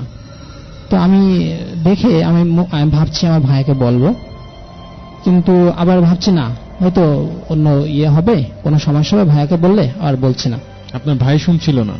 না, ভাই কিন্তু হাসিটা শুনতে পাচ্ছে না। আচ্ছা, ভাই মাছ ধরায় ব্যস্ত আছে। আচ্ছা। তো আমি পরক্ষণেই পাতিলের ঢাকনাটা উল্টায় দেখি সে মাছটাও নাই। আমি তখন চিন্তা করছি মাছ যাচ্ছে কোথায়, আর ভাই আমার বারবার দোষ দিচ্ছে। আমি ভাইকে আবার বলতে সাহস পাচ্ছি না। ভাই তখন বলবে তোর ডাঙায় উঠে আসিস পাতিল নিয়ে, তারপরও মাছটা চলে যাচ্ছে, তাহলে মাছ কি মানে তুই কি করছিস মাছ, এজন্য ভাইকে বলছে না। তারপর আমার চোখ যেন বারবার ওই বট গাছের দিকে, ওই ডালে চলে যাচ্ছে, আর বারবারই দেখছি ওই মেয়েটা আমার দিকে তাকে হাসছে, আর কি যেন একটা বলতে চাচ্ছে। আমি আসলে বলে বোঝাতে পারবো না যে সেই দৃশ্যটা, সেই হাসিটাও আমি আপনাদেরকে যদি সেই মুহূর্তে থাকতেন আপনারা বুঝতেন। ওই দৃশ্য দেখে আমার এমন অবস্থা হচ্ছিল যে আমার যে শরীরে, আমি পানির থেকে উঠে আছি, শরীরে পানি ছিল, পানির সাথে শরীর থেকে ঘাম বেরিয়ে একটা অন্যরকম অবস্থা সৃষ্টি হয়ে আমার মনে হচ্ছিল আমি ওখানে হার্টবিট বেড়ে আমি ওখানে মরে যাব, এমন অবস্থা মনে হচ্ছিল। তখন আমি ভাইয়াকে বললাম, ভাইয়া আসলে আজকে মাছ ধরার দরকার নাই, আজকে তো মাছ পাতিলে থাকছে না, আর কি হচ্ছে আমি বুঝতে পারছি না, চলে যাই। তখন ভাইয়া বলছে, না আজকে তো অনেক মাছ হচ্ছে, আজকে মাছ ধরে যেতে হবে, আজকে মাছ অনেক হবে, আজকে মাছ ধরে নিতে বাসায় যাব। আমার ভাইয়া ছিল খুব সাহসী, জিন ভূত যাই বলেন না কেন, কোনো ভয় তার ভিতরে ছিল না। সে মানে যে কোনো সময়, যে কোনো রাত বলেন, যে কোনো সময় সে সব কাজ করতে পারত, এমন সাহসী। তো আমি ভাইয়ের সাথে বলতে চাচ্ছি না যে বট গাছে একটা মেয়ে, একথা বলতে চাচ্ছি না, তারপরেও আমার এত পরিমাণ ভয় পাচ্ছি আমি যে ভাইয়ের সাথে বলতে হবে। তখন ভাইকে বলছি, ভাইয়া আমরা যখন মাছ ধরছিলাম তখন দেখছি আমাদের পিছনে একগুচ্ছ কচুরিপানা আমাদের পাতিলের আশেপাশে ঘোরাফেরা করছিল, আমার মনে হচ্ছে যে এই কচুরিপানার কারণে মাছ থাকছে না। আর আমার ভাই তখন হাসছে আমার কথা শুনে, বলছে তুই পাগল হয়েছিস, কচুরিপানা কি করবে, মাছ কচুরিপানা আছে পানিতে ভেসে বেড়াবে, এটা তো স্বাভাবিক, নদীতে কচুরিপানা থাকতেই পারে। আচ্ছা। তো তারপরক্ষণে ভাই আমার কথা বিশ্বাস করছে না যে কচুরিপানার কারণে মাছটা হচ্ছে, আমার কেন যেন বারবার মনে হচ্ছে কচুরিপানার কারণেই মাছটা চলে যাচ্ছে, কিংবা কচুরিপানার কারণে মাছ পাতিলে থাকছে না। তারপরে ভাইকে বললাম, ভাই আসলে আজকে আমি খুব ভয় পাচ্ছি, আজকে চলে যাই। তো ভাইয়া বলছে, না আমি আসি না, সমস্যা নেই, তুই ডাঙায় থাক, আমি মাছ ধরে তোর কাছে দিচ্ছি, তুই পাতিলে রাখ। তার ভাইকে বলছে, ভাইয়া দেখো আজকে আমার একটু ভালো লাগছে না, চলো আমরা চলে যাই। তারপরে নদীর এপারে আমার আরো একটু ভয় করছে বেশি, আমার যেদিকে বাড়ি আমি তোর অপোজিট সাইডে নদীর ওপারে দাঁড়িয়ে আমরা মাছ ধরছি। আর তারপরে আমার 10 সেকেন্ড পর পর ওই বট গাছের ডালের দিকে আমার চোখ যাচ্ছে, এবং যতবারই চোখ যাচ্ছে দেখছি মেয়েটা হাসছে এবং কি যেন একটা বলতে চাচ্ছে। আচ্ছা, মেয়েটা দেখতে কেমন ছিল? মেয়েটা দেখতে আসলে 17 থেকে 18 বছর বয়সের একটা মেয়ে হবে এমন, এবং দেখতে বেশ সুন্দরী একটা মেয়ে। আমি আগে কখনো দেখিনি এমন মেয়ে। কিন্তু রাতের অন্ধকারে আপনি দেখলেন কি করে? রাতের অন্ধকারে বলতে রাতটা ছিল মানে একটা, আমরা যে সময় মাছ ধরতে গেছিলাম, মানে প্রথমে মানে সন্ধ্যার দিকে 4টা উঠছিল, কিন্তু পরে 4টা ডুবে গেছিল মেঘের কারণে, আকাশে প্রচন্ড মেঘ ছিল এবং বৃষ্টির দিন ছিল। আচ্ছা, বর্ষার দিন, এই জন্য আসলে এটা বুঝতে পারছি। এবং ওই বট গাছের ভিতরে আরো অন্ধকার, অন্ধকারের ভিতরে মেয়েটা যেন একদম ফুটফুটে চাঁদের যেমন একটা আলো, যেমন আলো আমার একটা চোখে আলো পড়ছিল। ছড়াচ্ছিল হ্যাঁ মেয়েটার। হ্যাঁ, অত্যন্ত আলো, মানে এমন আলো যে বট গাছের পাতাগুলো আমার চোখে স্পষ্ট। বট গাছের পাতায় একটা যদি পোকা বসে থাকে সেটা আমি বুঝতে পারছি যে একটা একটা আলো ব্যাপার ছিল, মেয়েটার। এটা হচ্ছে যে শুধু উনিই দেখছিল, কিন্তু ওনার ভাই দেখছিল। হ্যাঁ, এটা আমি দেখছি, আমার ভাই কিন্তু দেখেনি, ভাইকে আমি বললেও নি, কারণ ভাই আমার কথা বিশ্বাস করে না সাধারণত, এবং ভয়ের কথা তো বিশ্বাস করাই না, এই জন্য আসলে আরো বলছি না। তো আমি চিন্তা ভাবনা করছি ভাইয়ের সাথে বলি। তো ভাইয়াকে লাস্ট পর্যন্ত আমি বলছি, ভাইয়া বট গাছে ওই যে ওই ডালে, দুই ডালের মাঝখানে একটা মেয়ে দেখো আমার দিকে তাকে হাসছে এবং কি যেন একটা বলতে যাচ্ছে। তো ভাইয়া বলছে কই কই, চল তো দেখি বট গাছের গোড়ায় চল, বট গাছের কাছে চল। তখন আমি ভয় পাচ্ছি, আমি বলছি না বট গাছের কাছে যাওয়া যাবে না, ওখানে মেয়েটা দেখো কি বলতে চাচ্ছে, আমার খুব ভয় পাচ্ছি। বলছে না চল তুই। তো আমার হাতটা ধরে বট গাছের কাছে নিয়ে গেল, নিয়ে বলছে কই, কিছুই তো নাই, কিন্তু আমি দেখতে পাচ্ছি। আমি এতবার ভাইয়াকে বলছি ওই দেখো ওই দেখো ডালে একটা মেয়ে হাসছে, ভাইয়া দেখতেই পাচ্ছে না এবং হাসির শব্দটাও শুনতে পাচ্ছে না। আমার কানে এখনো সে হাসির শব্দটা আসছে।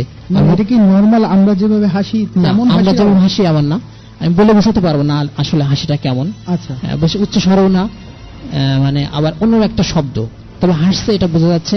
এবং মানুষ হাসলে যে একটা মুখের আকৃতি পরিবর্তন হয় সেটা মেয়ের ভিতরে ফুটে উঠছে।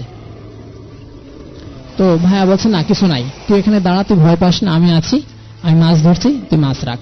এর ভিতরে আমার ভাইয়া কিন্তু বেশ কিছু মাছ আমার কাছে দিচ্ছে, আমি পাতিলে রাখছি, কিন্তু কিছুক্ষণ পর পর পাতিল দেখছি একটা মাছও নাই। ভাইয়ের সাথে বলছে ভাইয়া মাছ নাই। তখন ভাইয়া একটু হলেও মনের ভিতরে একটা ইয়ে আছে, আসলে মাছ দিচ্ছি কিন্তু একটা মাছও নাই। আচ্ছা, আসলে তখন আনুমানিক কয়টা বাজে আপনার? আমরা 2টা থেকে মাছ ধরা শুরু করেছিলাম, রাত 2টা থেকে। তার মানে তখন একদম- আনুমানিক 3টে বাজে হয়তো। আমরা কিন্তু অনেকক্ষণ ধরে মাছ ধরছি এবং মাছ ধরা ছিল আমার ভাইয়ের একটা নেশা। এমনকি 3-4 ঘন্টা হয়ে গেলেও আমার ভাই কিন্তু মাছ ধরা ছাড়তো না। আচ্ছা আচ্ছা, আর বৃষ্টি হলে ভাইয়ের মাথা ঠিক থাকতো না এমনকি মাছ ধরার জন্য, এমন অবস্থা। তো ভাই একটু চিন্তা করে বলছে আসলে তুই ভয় পাচ্ছিস সেই জন্য এমন হচ্ছে, কিন্তু ভাইয়ের ভিতরে যে একটা চিন্তা কাজ করছে এটা ভাই আমাকে বুঝতে দিচ্ছে না। তো আমি বারবার ওই বট গাছের দিকে তাকাচ্ছি, একবার আরেকবার পাতিলের দিকে তাকাচ্ছি। তার পরক্ষণেই আমার মনে হয়েছে আসলে এই বট গাছটা অনেক পুরাতন, এখানে অনেকে ভয় পেয়েছে। তো আমি চিন্তা করছি আমার সাথে ভাই আছে, আমার কিছু হবে না। তারপরেও আমার মানে হার্টবিট এত বেশি বাড়ছে এবং প্রচুর শরীর ঘামছে, হ্যাঁ, যে কি অবস্থা হচ্ছিল আসলে। তো ভাইকে বললাম আসলে ভাইয়া আজকে থাক, আবারও রিকোয়েস্ট করছি চলো ওভারে চলে যাই, আমরা বাসায় যাই, আজকে মাছ ধরতে হবে না। তখন ভাইয়া বলছে আসলে তুই ভয় পাচ্ছিস, চল চলে যাই। তখন আমরা লাস্টে যে একটা মাছ ধরেছিল ভাই, ওইটা বেশ একটা প্রায় 1 কেজি ওজনের একটা মাছ, বড় মাছ। বড় মাছ, হ্যাঁ। ওই মাছটা বলছে এটা রাখ, এটা রাখলেই হবে, 1 কেজি একটা মাছ আছে, এটা রাখলে বাসায় খাওয়া যাবে। তো মাছটা নিয়ে আমরা আসছি। পাতিলটা আমার কাছে, ভাইয়ের কাছে জাল আছে, ভাই আগে আমি পিস সাঁতরাচ্ছি আর কি। আচ্ছা, তো দেখছি আমার পাতিলের পিছনে ওই সেই কচুরি পানাটা আবার পিছু নিয়েছে। তখন কি আপনার নদীতে? হ্যাঁ, আমরা নদীতে, নদীর মাছ পথে অবস্থায় আমি দেখছি। তখন আপনারা বাড়ি যাচ্ছেন? নদী? হ্যাঁ হ্যাঁ, আমরা নদী পার হয়ে বাড়ির দিকে আচ্ছা, নদী যাচ্ছি, এই পার থেকে ও পার যাবে? এপার থেকে ওপারে যাচ্ছি। তো আমার ভাইকে বলছি ভাইয়া দেখো দেখো কচুরিপানাটা আবার আমাদের পিছু নিয়েছে। তখন ভাইয়া বলছে যে আচ্ছা তুই ওপারে চলে যা, আমি দেখি কচুরিপানার ভিতরে কি আছে এটা দেখবো। তো আমি ভাইকে বলছি না না, এই নদীর মাঝখানে এটা করো না, ওপারে যে তারপরে দেখি কি আছে কচুরিপানার ভিতরে, আমিও দেখবো। তো আমরা এপারে চলে আসলাম। এপারে এসে আমার ভাই আসলে দেখতে চাচ্ছে কচুরিপানার ভিতর কি। আমি ভাইয়ের হাত ধরলাম, আমি বলছি না কচুরিপানার ভিতরে দেখার দরকার নাই, ওটা তো আমাদের কোনো ক্ষতি করছে না, আমরা ওটা দেখার দরকার নেই, আমরা একটা মাছ পাইছি, একটা নিয়ে চলে যাব। তো আমরা ডাঙায় উঠছি, ডাঙায় উঠে আমি পাতিলটা আগলা করতেই দেখি পাতিলটা খালি, ওই মাছটাও নাই। তখন আমার ভাইয়ের মনে একটু প্রশ্ন জাগলো, আসলে একটা মাছ রাখছি লাস্টে, সেটাও নাই। আমার মনে হয় ওই ধারটাই কিছু একটা হয়েছিল। তো আমরা বাসায় চলে আসলাম। তো আমার আম্মুর কাছে ঘটনাটা আমি খুলে বললাম। আচ্ছা, তো আমার আম্মু বলছে যে বেশ কিছুদিন আগে, প্রায় 5 বছর আগে, মারিয়া নাম করে একটা মেয়ে, আমাদের পাশের বাসা, আমাদের বাসা থেকে বেশি দূরে না, মানে একেবারে একটা বাসার পরেই তাদের বাসাটা। তো ওর বিয়ে হয়েছিল যেদিন, সেদিন রাত্রে ও সুইসাইড করেছিল ওই বট গাছের গোড়ায় যে। ওই বটগাছে সুইসাইড হ্যাঁ ওই বট গাছে সুইসাইড করছিল ওই মেয়েটা, মেয়ের নামটা মারিয়া। তো আম্মু বলছে যেটা বলছে ওখানে সবাই ভয় পায়, শুধু তোরা না, তোরা চলে আসছিস খুব ভালো হয়েছে, ওখানে আর তোরা যাওয়ার দরকার নেই। এবং মানে এরকম কি প্রায় দেখা যেত? হ্যাঁ এখন প্রায় দেখা যায়, শুধু আমি না অনেকেই দেখছে ওই বট গাছে অনেকেই ভয় পাচ্ছে, এবং ওই মেয়ে দেখছে অনেকে, এবং ওই আলো ছড়াচ্ছে, হাসি দিচ্ছে, অনেকেই দেখছে। আচ্ছা, তো এটা ছিল আমার আজকের ঘটনাটা। আচ্ছা, ধন্যবাদ আপনাকে আলিম ভাই। আচ্ছা, আমরা এক কাজ করি, আমরা ছোট্ট একটা ব্রেকে যাই, বাট ব্রেকে যাবার আগে মেসেজ দেখতে পাচ্ছি অনেকগুলো, মেসেজগুলো পড়বো। দুঃখিত, মেসেজ করেছেন আমাদেরকে তানভীর। উনি জানিয়েছেন আমার কবরস্থান ভয় লাগে। আচ্ছা, কবরস্থান খুব পবিত্র জায়গা, তারপর আপনার ভয় লাগে। মেসেজ করেছেন সুমাইয়া, লিখেছেন শুনতে ভালোই লাগছিল, গানটা ভয় বাড়িয়ে দিল। ওকে, আপনি গানের প্রশংসা করেছেন, ধন্যবাদ আপনাকে। মেসেজ করেছেন আমাদেরকে ইয়ো কাজী, উনি লিখেছেন আমার মনে হয় কোন ম্যাজিশিয়ানের কাছ থেকে হাড়িটা চুরি করেছিল, বেচারা ম্যাজিশিয়ানের ভাত আচ্ছা মেরে খাওয়ার কথা বলছেন। আচ্ছা, ওকে, উনি আবার লিখেছেন ভাই বট গাছের অ্যাড্রেস দেন, আমি যাব। ওকে, আমরা এই ব্যাপারে ডিটেল আলাপ করব। আপনার প্রশ্ন আছে, কিছু প্রশ্ন নিয়ে আমরা কথা বলবো। মেসেজ করেছেন সাগর, লিখেছেন হন্টেড আওয়ার শুনছি, শোটা জোস লাগছে, আর ট্রু স্টোরিগুলো শুনে বেশ ভয় পাচ্ছি। ওকে, আমাদেরকে আরো মেসেজ করেছেন দেখতে পাচ্ছি সুমন, উনি লিখছেন যে বিশ্বাস হচ্ছে না তবুও শুনছি।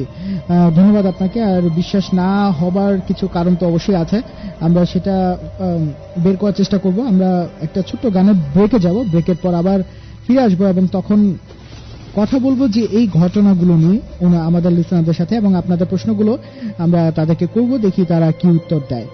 শুনছেন হন্টেড আওয়ার, সাথে আছি আমি অভি, আছে মাহাদি, আছে বিভ্রান্ত, শুধুমাত্র রেডিও হইচই, ওয়্যার মিউজিক নেভার স্লিপস।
বিরতির পর আবার ফিরে এলাম আপনাদের মাঝে। শুনছেন হন্টেড আওয়ার, সাথে আছি আমি অভি, আছে মাহাদি, আছে বিভ্রান্ত, আর আছেন আজকের অতিথিরা। আশা করি আপনাদের ভালো লাগছে আমাদের এই ভিন্ন আয়োজন, এই নতুন আয়োজন।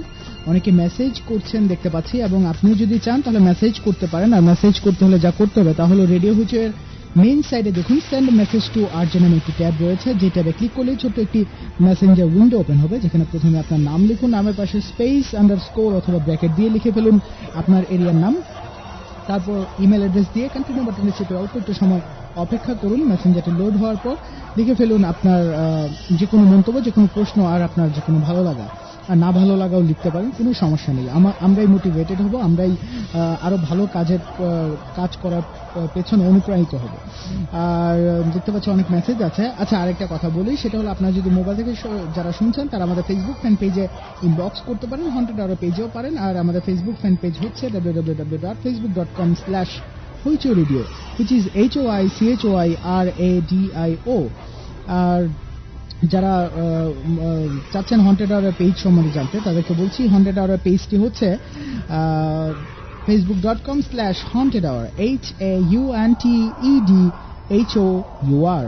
এই হলো হন্টেড আওয়ার পেজ। আর আপনারা চাইলে গেস্ট হতে পারেন, গেস্ট হতে চাইলে আমাদেরকে ইমেল করতে পারেন, বা লিখেও পাঠাতে পারেন, অথবা সাউন্ড ক্লিপ অ্যাটাচ করে পাঠাতে পারেন। আর ইমেল অ্যাড্রেসটি হচ্ছে hauntedhour@radiohuichoi.com, HAUNTEDHOUR @radiohoichoi.com। gmail.com এই ঠিকানা। যাই হোক, আমরা এখন ঘটনাগুলো নিয়ে তাদের সাথে একটু ক্লিয়ার আলাপ করতে চাচ্ছি, যে তারা আমাদের সাথে আপনাদের অনেক প্রশ্ন দিতে পাচ্ছি। আমাদেরকে ফাহাদ লিখেছেন চকবাজার থেকে, উনি ভালো হচ্ছে জানিয়েছেন, ধন্যবাদ আপনাকে।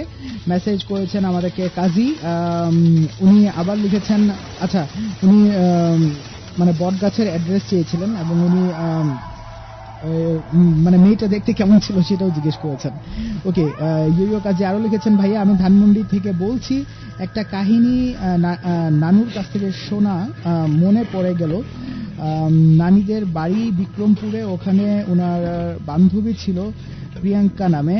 আচ্ছা, আপনি এক কাজ করতে পারেন, আপনি সরাসরি চাইলে কিন্তু আমাদের অতিথি হয়ে যেতে পারেন, এবং সরাসরি অতিথি কিন্তু আপনি ঘরে বসেও স্কাইপের থ্রুতে হতে পারেন। সো আমরা ঘটনাটার ডিটেল শুনতে চাইবো আপনার কাছ থেকে, তাহলে হয়তো বা আরো বেশি ভালো লাগবে এবং লিসেনারও আরো বেশি পছন্দ করবে।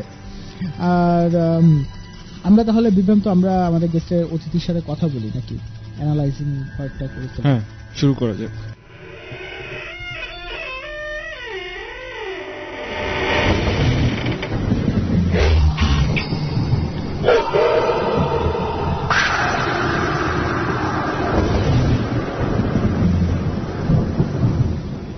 আচ্ছা, আমাদের প্রথম আমরা সাইদ ভাইকে প্রশ্ন করতে চাই। সাইদ ভাইকে কি জিজ্ঞেস করতে চাও তোমরা? আপনার যে স্টোরিটা আমরা শুনলাম, সেটা থেকে আমরা মোটামুটি মানে আমরা যেখানে যারা আছি সবাই বুঝতে পারলাম যে আপনার নানা পীর ছিলেন। পীরদের অনেক ব্যাপার স্যাপার থাকে, আর আমি যে ব্যাপারগুলো নোটিস করলাম যে আপনার নানা মারা গিয়েছে যে বছর, সেই বছরে আপনারা তেমন কিছু দেখেননি। বাট আপনার কিন্তু আপনার নানুর ডিটেলটা বলেননি, যে নানু কি আসলেই মানে প্রত্যেক বছরই শুনতেন, নাকি আপনি যে বছর, আপনারা তো প্রত্যেক বছর অ্যাটেন্ড করেন, কিন্তু মাঝখানের 2 বছর আপনারা কিছু দেখেননি? আপনার নানু আপনার নানাকে স্বপ্নও দেখেনি? স্বপ্ন তো দেখাই যায়। আর যে ব্যাপারটা আপনি বলছেন যে কিছু একটা চলে আসছে, আপনি সেটাকে অভিহিত করতে পারছেন না, মানে ফেরেশতা না স্পিরিট, এগুলো কিছু বলতে পারছেন? আমার একটা মানে আমার ধর্মীয় অ্যাসপেক্ট থেকে আমি যেটা বলতে পারি, আমরা যতটুকু জানি মুসলিম হিসেবে, ফেরেশতা মানুষের কাছে আসে, সে ফেরেশতা জিবরাইল, এবং জিবরাইল শুধুমাত্র কি নিয়ে আসে? বার্তা নিয়ে আসে আল্লাহর, এবং সেটা শেষ হয়ে গেছে নবী করিম সাল্লাল্লাহু আলাইহি সাল্লামের সময় ওটা শেষ। এরপরে ফেরেশতা আসা বা তার জন্যই করা এরকম কোনো কিছু ঘটতে পারে, সেটা আমরা ধর্মীয় এক্সপেক্ট থেকে আজ পর্যন্ত শুনি না, আমরা জানিও না। আর আরেকজন আসে জান কবজ করতে, হ্যাঁ সেটা জান কবজ করার সময়। বাট আপনি যেটা বললেন যে আপনার নানার কবরের ওখানে, মানে আপনার নানা যেহেতু পীর ছিলেন, মানে আমাদের দেশের একটা রীতি, আমাদের দেশের না আমাদের সাবকন্টিনেন্টে একটা ব্যাপার হয়ে দাঁড়িয়েছে যে কোনো বুজুর্গ মানুষ যদি মারা যান, তার আশপাশ মিলে ওখানে একটা মেলার মতন করে ফেলে, যেটাকে ওই মাজার শরীফ বা এইভাবে কিছু একটা বলা হয়। আপনারা দেখেছেন, মানে আপনাদের গ্রামে সবাই দেখেছে মোটামুটি, যেটা বলতে আমাদের গ্রাম না, নানুদের গ্রামে আর কি, ওখানে নানুদের গ্রামে, যেটা আপনাদের নানুদের গ্রামে সবাই মোটামুটি দেখেছে, শুধু আপনার বাবা সবাই না, ওই রাত 3টাতে সবাই জেগে থাকবে না, আশেপাশের যারা ওই যে হইচই হলো আপনি বললেন, হইচইটা মোটামুটি যারা জেগেছে তারা মোটামুটি সবাই দেখেছেন। আপনার বাবা দেখেন নাই, আপনার মাও মনে হয় দেখেন নাই। না, ওনারা ঘুমায় ছিল আর কি। আপনার মা বাবার ডিটেলটা আপনি এখানে বলেননি, মানে তারা আসলে ছিল কিনা বা তারা সেখানে ছিল? হ্যাঁ, ওখানে অ্যাটেন্ড করছিল। মানে অ্যাকচুয়ালি কি বলবো, যে বাসায় অনেক গেস্ট আসলে কিন্তু পাশের বাড়ি বা প্রতিবেশীর বাসায় অনেক জায়গায় ঘুমায় না এরকম।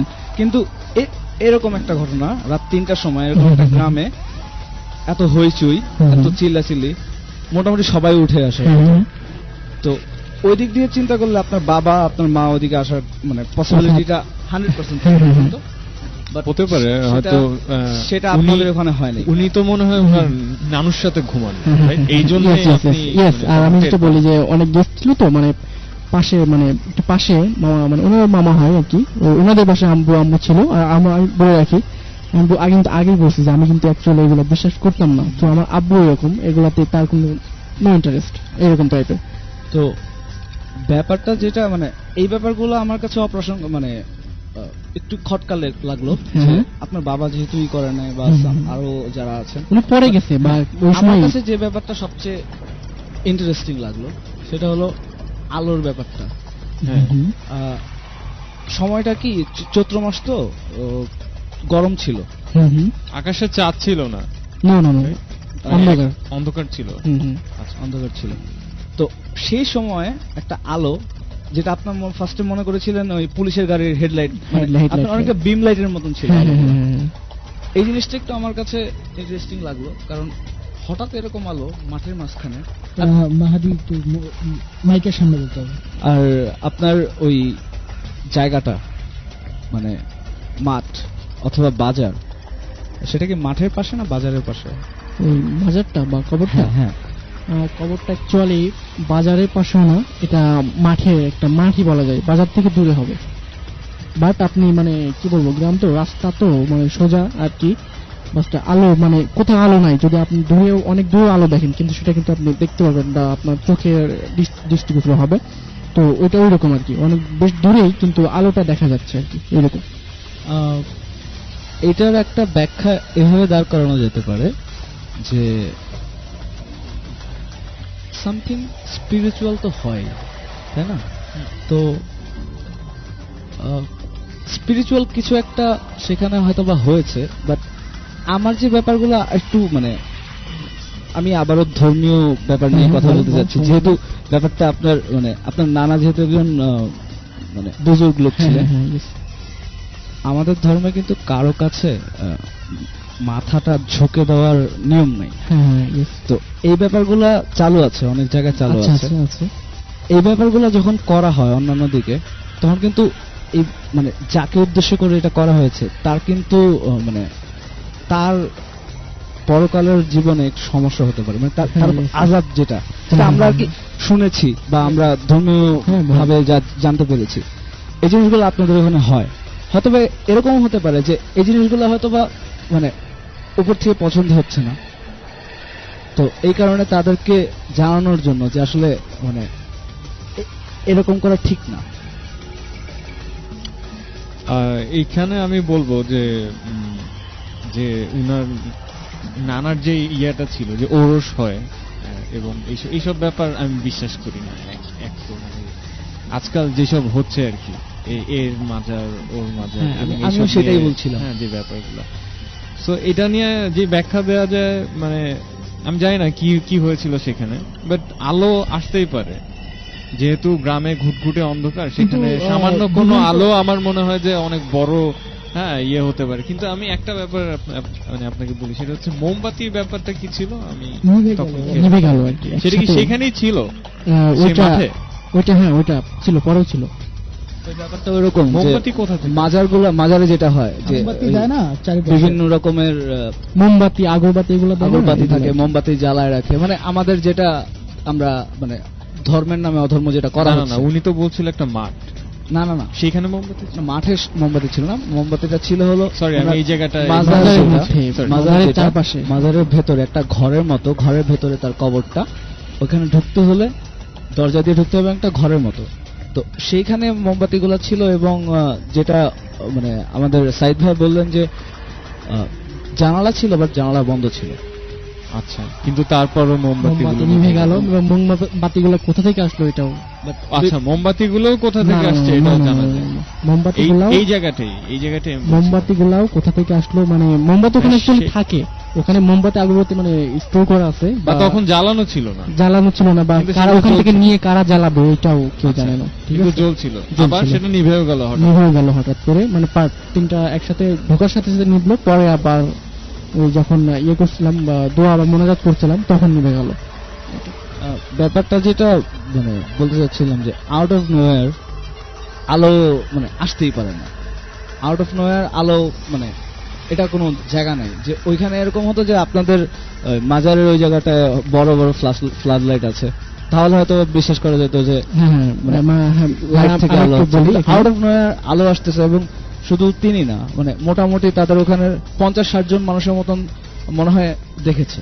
এরকম আমি অনেক স্টোরি শুনেছি যে যেখানে জিন আসে সেখানে হঠাৎ করে আলো বন্ধ হয়ে যায়, মোমবাতি নিভে যায়, হ্যাঁ, এই ধরনের এই ব্যাপারগুলো হয়। জিন এইটা হতে পারে। যে আপনি যে ধর্মের কথা বলছেন, আমাদের ধর্মে কিন্তু আছে জিন বা এইটা কিন্তু আছে। আমি জিনের কথাটা আমি এই জন্য মানে ব্যাপারটা ওইভাবে বললাম যে ফেরেশতা বা জিন, ফেরেশতা যদি হলো আপনি জিন হতে যদি পারে। হ্যাঁ জিনের কথাটাও বলতে পারেন। হ্যাঁ, হ্যাঁ। আপনার নানা হয়তো বা মানে আমরা অনেকে শুনেছি অনেক বুজুর্গ লোক জিনের সাথে কথাবার্তা Yes, yes, বলেন। yes.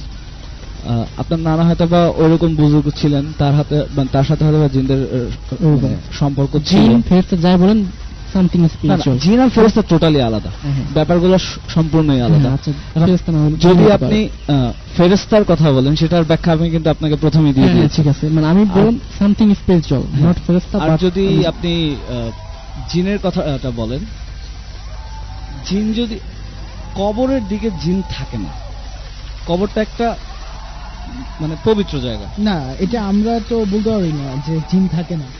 কারণ আমরা তো সায়েন্টিফিক জানি ব্যাখ্যা না। দাঁড় করতে চান, তাহলে মানে স্পিরিচুয়াল কিছু তো এটা আমরা কিন্তু কেউ জানি না, এটা বলতে পারবো না। স্পিরিট আছে, সায়েন্টিফিক ব্যাখ্যা দাঁড় করান আর যেখানে দাঁড় করান স্পিরিট আছে এবং এটা থাকবেই। Yes, yes. কিন্তু কবরের যে মানে কবরের ভীতি যে ব্যাপারটা, সেখানে কিন্তু কারা আছে, বেসিক্যালি কিছু বডি, Body, তাদের yes. স্পিরিট কিন্তু মানে যেখানে যাওয়ার কথা হ্যাঁ, ধর্মীয় হ্যাঁ। স্পিরিট থেকে যে যেটাতে হুম, বিলিভ হুম, করে সেখানে চলে গেছে।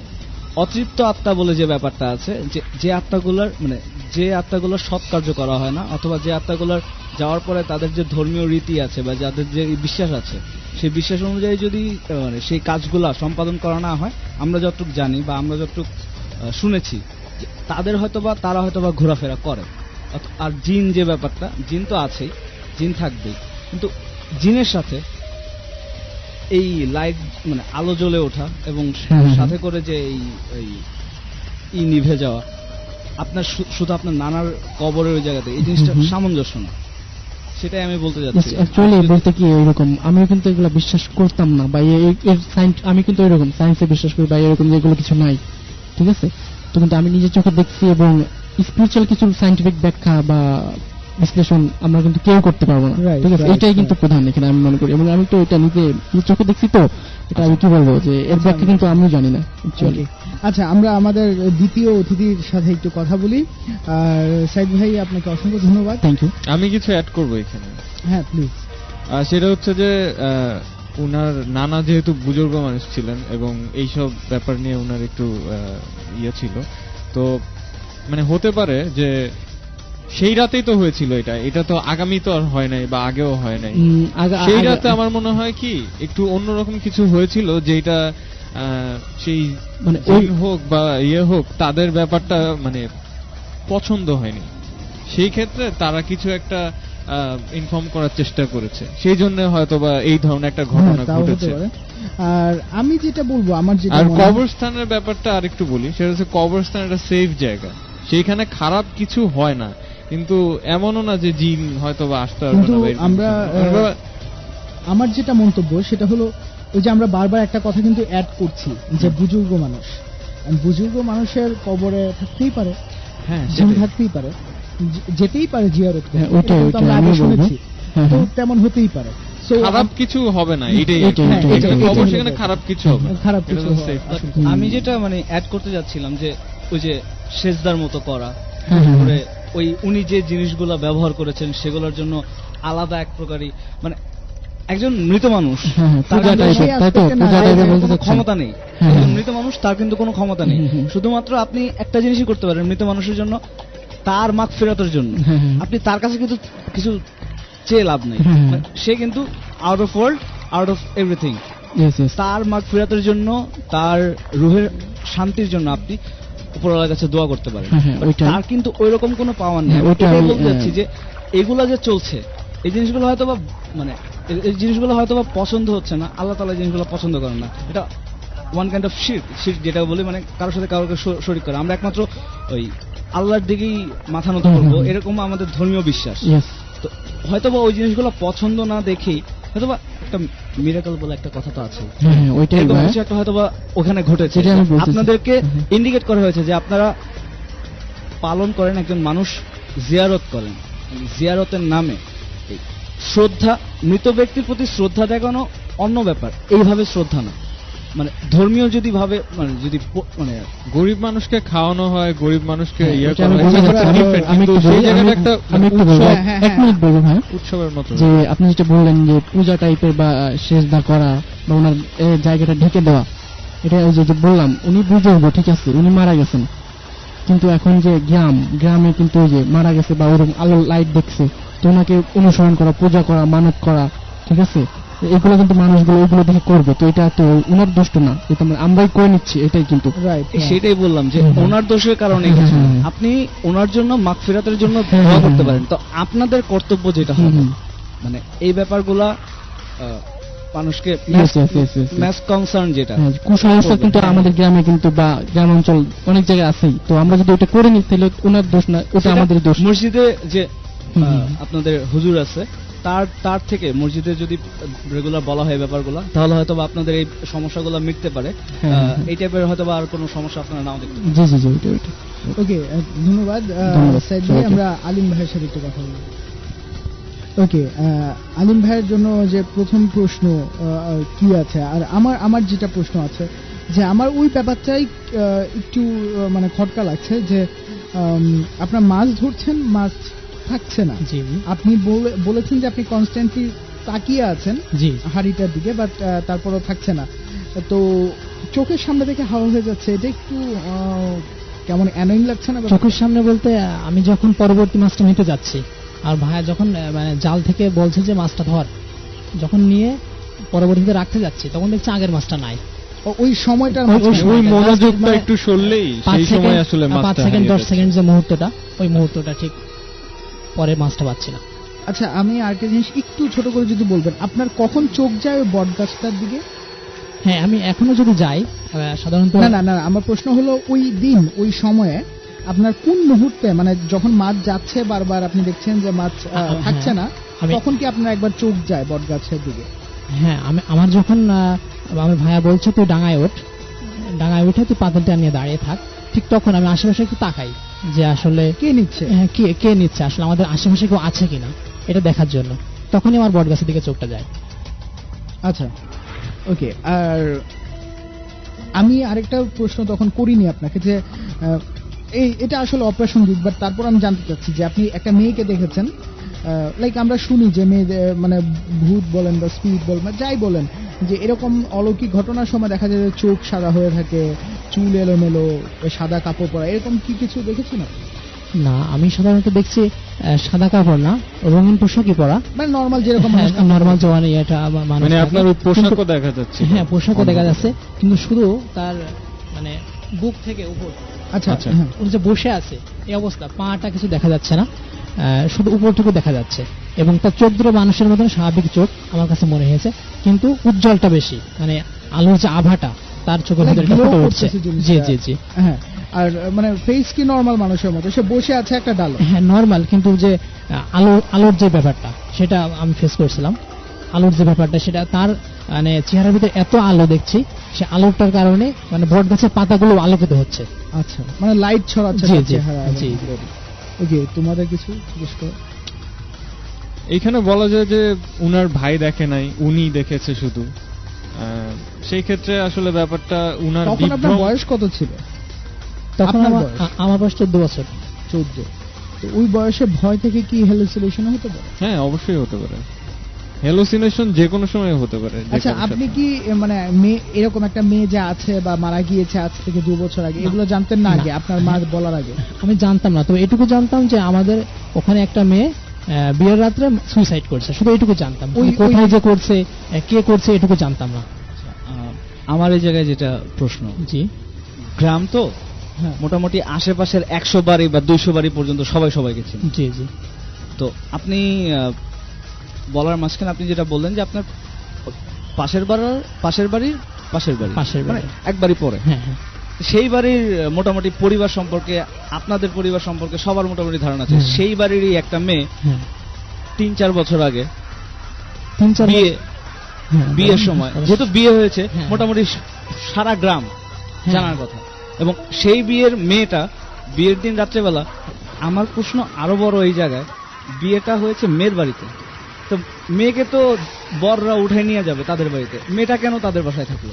আচ্ছা হ্যাঁ, বিয়েটা হয়েছিল আসলে আমাদের গ্রামেরই ছেলেটা ছিল। আচ্ছা হ্যাঁ, আচ্ছা আমাদের গ্রামের ছেলেটা ছিল, তাদের বাসা থেকে 7-8 ঘর পরে আর কি, 7-8টা বাসা পরেই ছেলেটার বাসা। না, এটা কিন্তু ঠিক আছে? খুব স্বাভাবিক একটা আনসার যে হ্যাঁ, গ্রামে বিয়ে হলে কিন্তু অন্য গ্রামেও হয়, আবার নিজের গ্রামেও হয়, এবং নিজের গ্রামে যখন হয় তখন খুব পাশাপাশি ঘরে। হ্যাঁ, সেটা ঘটতে পারে, সেটার অ্যান্সার উনি দিয়েছেন। বাট আমার কোশ্চেন যেটা, যে সবাই জানলো, উনি কেন উনি জানলেন? কেন জানলেন হ্যাঁ, না? আমি জানলাম একজন না, মেয়ে সেটা- মারা সেটা- গেল। সেটা কারণ আছে। আমি মানে প্রাইমারি পর থেকেই আমার চাচার বাসায় থানা শহরে থাকতাম, তো সেখান থেকে মানে বছরে একবার আসতাম, ঠিক আছে। আর মেয়েটা থাকতো তার দাদার সাথে, তার দাদা ছিল তার আরেক ছেলের বাসায় আর কি, ঠিক আছে। আমি জানতাম যে ওই এক আঙ্কেলের একটা মেয়ে আছে, মেয়েটা কোনো দেখিনি, নামটা তার মারিয়া, ঠিক আছে। আমার থেকে বেশ বড়, অনেক বড়, এটুকু জানতাম। আর যেহেতু আমি বাইরে থাকতাম, আমার ফ্যামিলি কখনোই আমার মানে আমি যেহেতু ভয় পাতাম, প্রচন্ড ভয় পাতাম, এই জন্য ফ্যামিলি মানে ভয়ের বিষয় কোনো কিছু বলতো না, শুধু বলতো যে মারা গেছে, জাস্ট এইটুকু, অমুক মারা গেছে, ডিটেইল কিছু ডিটেইলস বলেনি। কিছু আপনি বলতো কি না। জানতেন না যে ওই বটগাছের না, আমি ওখানে এটুকু ফাঁসি জানতাম না, দিয়েছে? না, আমি এটুকু Suicide জানতাম করেছে, না, এমন সুইসাইড কিছু করেছে বলেনি। এরকম কিছু জানতাম না। ওই যে ঘটনা ব্যাপারটা আপনি যদি বলে থাকেন যে আপনি হয়তোবা এই ঘটনার পরে আপনার মার কাছ থেকে শুনেছেন যে সেই মেয়ে জি, মারা জি। গেছে, কিন্তু এই টাইপের ব্যাপার, মানে আপনি দেশের বাইরে থাকেন, বা এটা একটা মানে মোটামুটি গ্রাম দেশের রিমার্কেবল ব্যাপার যে একটা মেয়ে বিয়ের দিন রাত্রেবেলা সুইসাইড করলে তো এমনি জানায়। এখানে ওই যে উনি যেটা বলছে এটা কিন্তু যে আর উনার বয়সটাও কিন্তু তখন কম। হ্যাঁ, হ্যাঁ, একেবারে বারো কম। বয়সটা কম, বয়স। এই কারণে আমি বলতেছি বয়সটা কম। গ্রামে গেলে আশেপাশের সমবয়সী ছেলেদের সাথে ঘোরাফেরা হয়, এবং তারা কিন্তু সবার আগে বলবে যে এই একটা এরকমই হয়েছে, এটা কিন্তু ব্রেকিং নিউজ। ছোট একটা গ্রাম বা আমাদের তবে গ্রামে। আরেকটা ব্যাপার আছে, শহরের মানুষরা কিন্তু একটা জিনিস নিয়ে অনেকদিন টানাটানি করি, গ্রামের মানুষ কিন্তু ওই দিনের ঘটনা ওই দিনই ভুলে যায়, খুব স্বাভাবিক। না, এখানে এটা। এখানে এই- একটু কথা বলি আমি ভাইয়া। সেটা হচ্ছে যে আমি সাধারণত গ্রামে আসতাম খুবই কম, বছরে একবার ঈদে। তার পরবর্তী আবার আসছি যখন ইন্টার সেকেন্ড ইয়ার, ইন্টার পরে তারপর আসছি।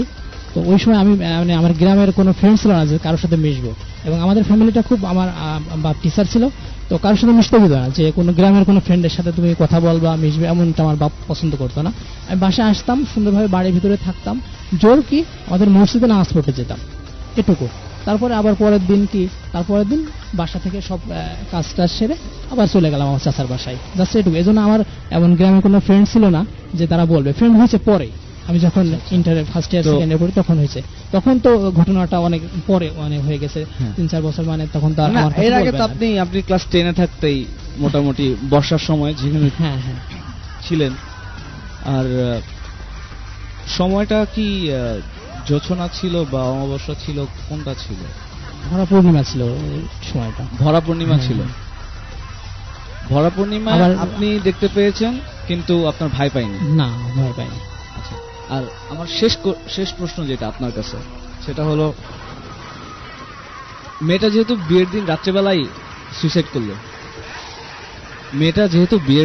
বিয়ের দিন রাত্রেবেলায় সুইসাইড করলো, হ্যাঁ। তো আপনি কি মেয়েটাকে বিয়ের শাড়িতে দেখেছেন? না, শাড়িতে না, একটা মানে আমি দেখছি সাধারণ একটা মেয়ের পোশাকে, মানে সেলোয়ার কামিজ পরে। কামিজ কিংবা ফ্রক বলতে পারেন। আচ্ছা, ওইটা যেহেতু উনি হাফ দেখেছে, এতভাবে আইডেন্টিফাই করা সম্ভব না। হ্যাঁ, বসেছিল। আমি দেখছি বসে আছে, ডালে, 2 ডালের মাঝখানে বসে আছে মেয়েটা। ওকে, আমি মনে হয় আমাদের অ্যানালাইজিং পার্ট শেষ করা উচিত। আমরা বিভ্রান্ত এবং বাপ্রিয় যেটা স্টোরি আজকে জানি আছে, হয়তো বা শুনবো, এবং সো আমার কিছু বলার আছে এখানে। হ্যাঁ প্লিজ। ওই মেয়ে কি মানে খ্রিস্টান ছিল না মুসলিম ছিল? মারিয়া ছিল। সাধারণত মুসলিম, মুসলিম অবশ্যই। ফ্যামিলিতে নাম হয় না। না, মুসলিম ছিল, এটা অনেক আছে, আমার অনেক আছে। friend এখন আছে। আমার তাই? কাজিনও আছে একটা মারিয়া। Same নামে। মারিয়া হ্যাঁ, হ্যাঁ, মারিয়া। হয়, এখন হয়। আচ্ছা। এটা অনেক আগে থেকেই হয়। অনেক Like, আগে। এটা নিয়ে খুব একটা মানে নাম ব্যাপারটা নিয়ে খুব একটা কিছু বলার নেই। না, ইটস ওকে। কিন্তু মানে এটার এক্সপ্লেনেশন নেই, কারণ উনার ভাই দেখে নাই, উনি দেখছে, আর মাছ লাভ দিয়ে বের হতেই পারে। মাছ লাভ দিয়ে বের হইতে সাউন্ড পেতো। তো আমার যেটা মনে হচ্ছে সেটা হলো- রাতের বেলা হতে পারে। হ্যাঁ, আমার যেটা মনে হচ্ছে সেটা মানে পরিপূর্ণ ব্যাখ্যা হয়তো বা না, বাট আমি লজিক দিয়ে যেটা বলতে যাচ্ছি, উনি টোটালি তখন হ্যালোসিনেশনের ভিতরে ছিলেন, আর হয়তোবা মানে উনি যেহেতু ভীতু অনেক আগে থেকেই, হ্যাঁ। এত রাত্রেবেলা নদীর মাঝখানে এই মাছগুলো হয়তো বা রাখতে গিয়ে ভুলে তিনি ফেলেও দিয়েছেন, হ্যাঁ হতে পারে। এরকম হতে পারে। আমার যেটা লজিক আমি দাঁড় করাতে আচ্ছা পারি। আমরা এই ব্যাপারে এই লজিক আর না যাই। ওকে, ধন্যবাদ আপনাদের দুজনকেই আমাদের হন্টেড আওয়ারে পার্টিসিপেট করার জন্য, এবং আজকে আমাদের দ্বিতীয় পর্ব গেল। আপনাদেরকে অসংখ্য ধন্যবাদ আপনাদের ঘটনা শেয়ার করার জন্য। ধন্যবাদ আপনাদেরকেও। ধন্যবাদ। ওকে লিসেনার্স, তো আমরা যাবো একটি ছোট্ট ব্রেকের পর আবার ফিরে আসছি। আর তখন আমাদের হন্টেড আওয়ার টিমের দুজন মেম্বার বিভ্রান্ত এবং মাহাদি দেখি আপনাদেরকে কি শোনায় আজকে। আর আপনারা শুনছেন হন্টেড আওয়ার শুধুমাত্র রেডিও হয়েছে ওয়্যার মিউজিক নেভার স্লিপস।